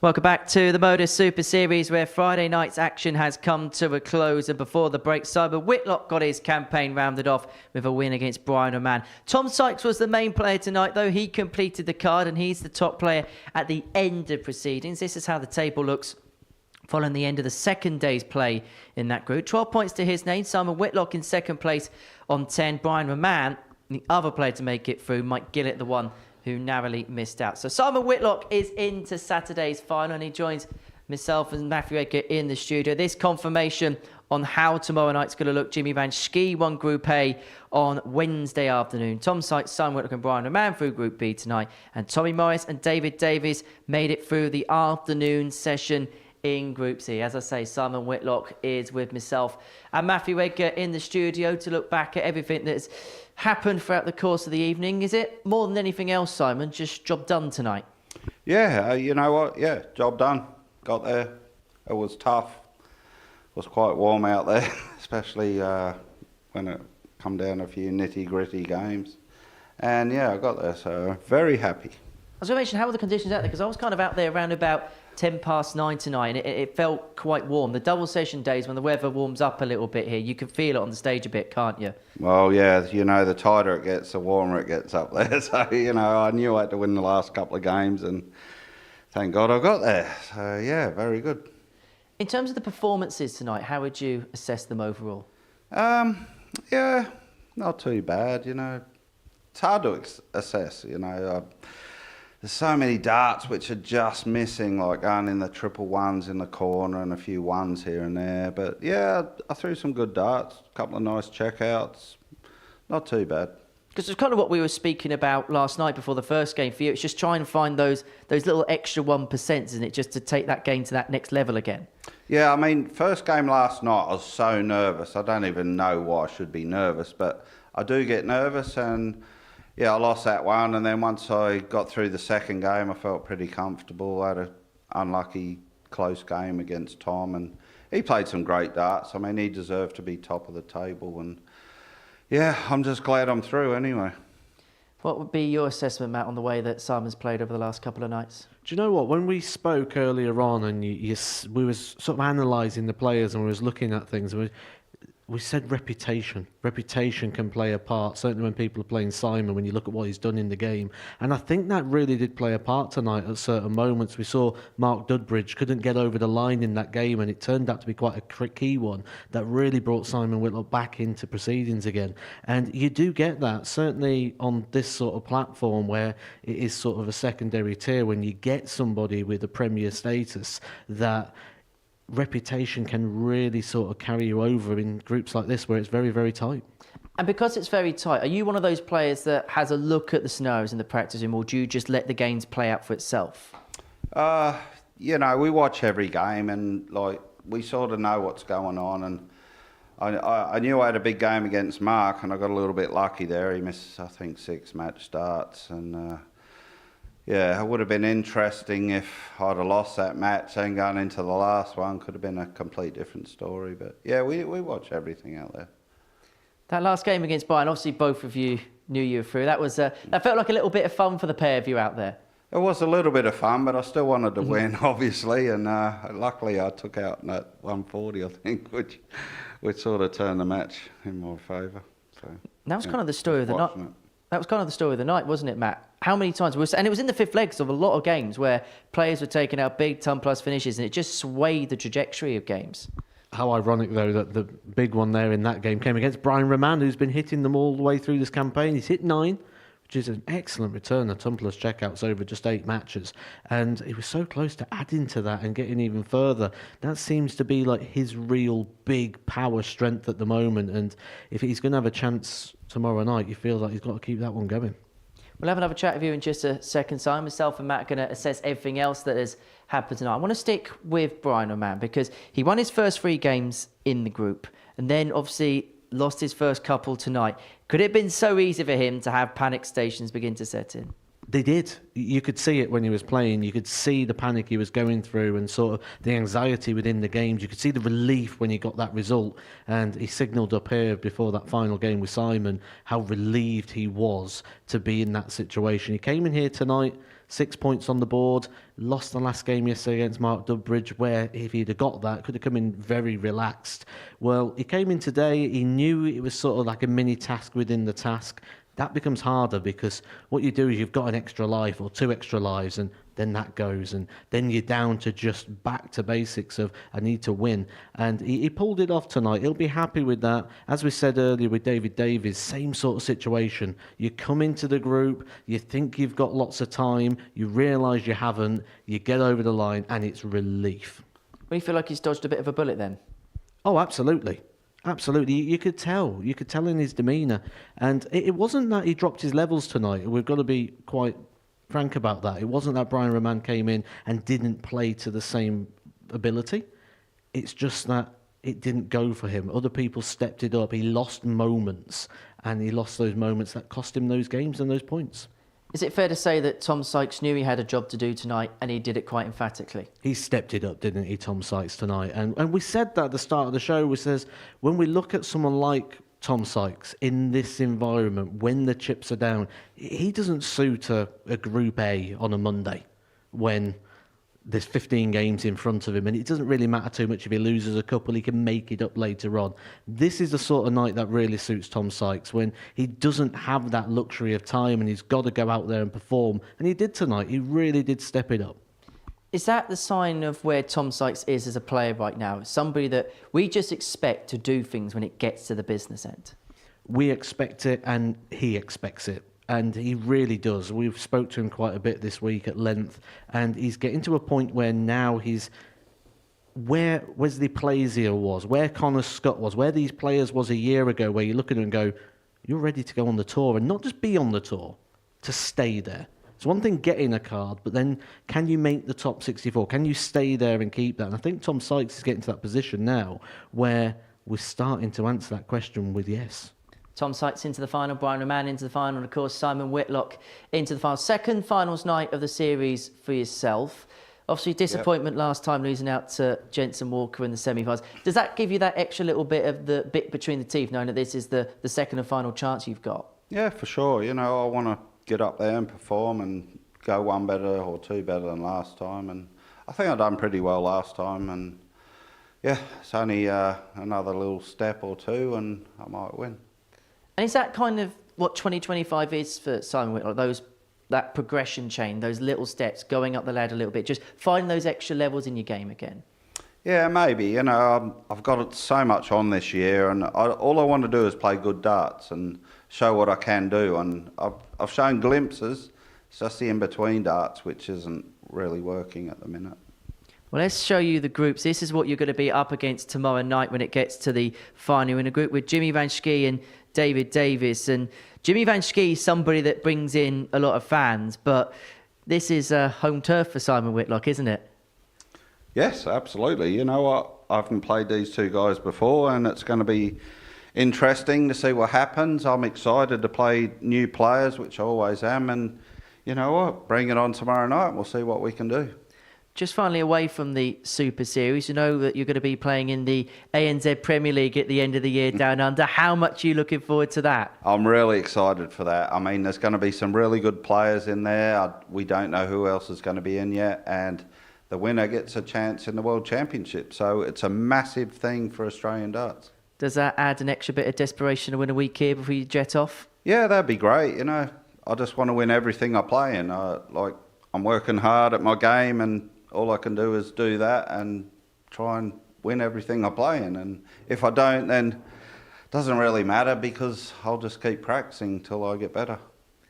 Great to hear. Simon, thank you so much for coming up. Well done on qualifying through. Matt, thank you ever so much for your company as ever. Plenty coming up across Pluto TV. Coming up next, the Tungsten Talk series returns, and this will centre around Jamie Hughes, the former World Masters finalist, legend of the WDF game. We'll be hearing his story, his highs, his lows, and then we'll have plenty of other competitions and stuff for you across Pluto TV. The Fantasy Premier League will be with you midway through Saturday afternoon. That's from 1:45. And then the live darts, of course, resumes on Saturday night, 7:30. Simon Whitlock, one of 6 players vying for the 10th spot through to Champions Week. That'll get underway from 7:30. And don't forget, on Sunday, the 11th of May, the 4th edition of the Modus Super Series Influencers event will be underway. 12-year-old Jaden Walker will be one of the headline attractions for that. Sunday, the 11th of May,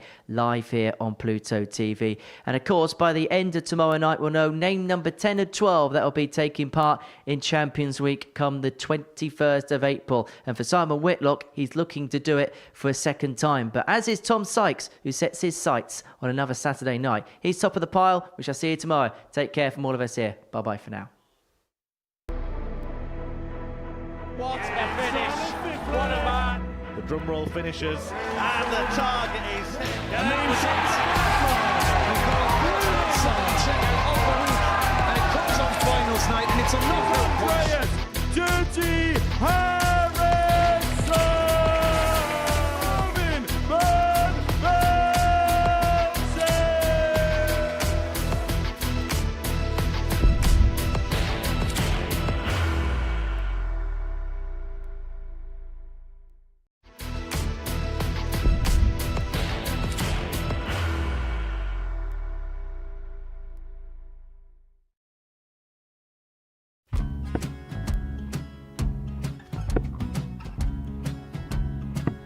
54. Charlie require 164.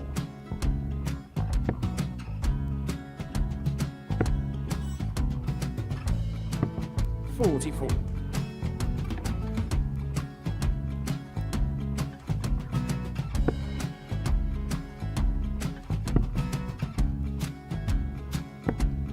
32. Charlie require 120. Well, 120. He's got a fair, at least 2 handfuls at this. Just needs to stay 60. there. That's a good shot. Halves his score. Leaves himself on a 2-darter.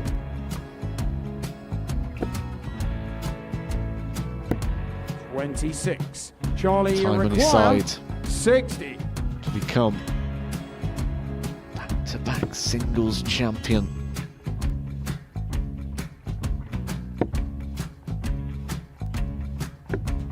$40. Definitely a couple of nerves in those last 2 darts. But he'll be coming back. The moment he's been in before this situation. Standing at the back of the stage, Charlie approaching the require Yoki with a 20. chance to win the title.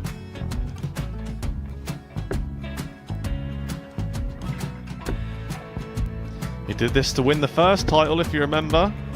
11. I think he's gone. Georgia I think require he's gone to 118. bust it, maybe. The first title he won, he wanted 20. He went 6-7-7 to win it. He had a chance to replicate it again. Yeah, I get the feeling that was for a bust. And 39. on that situation there, George Scaife wasn't even able to take it out going to the 18s on that switch. Yeah, I think he just panicked a bit, but he's done well to get that big one. Sometimes can be the hardest part. Georgia requires This is it. 79. It's got to be 19s. It's got to be 19s for this shot. Big 20 and a double. He's got the first one. He's going to get a match dart here.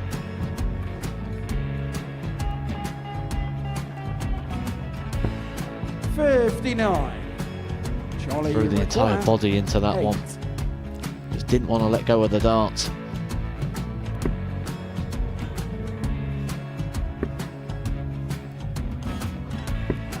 No score. He's given George a chance. Georgia require 20. I think George has been quite good on double 10 today. So many opportunities for Charlie Murphy. Couldn't get the job done. The match!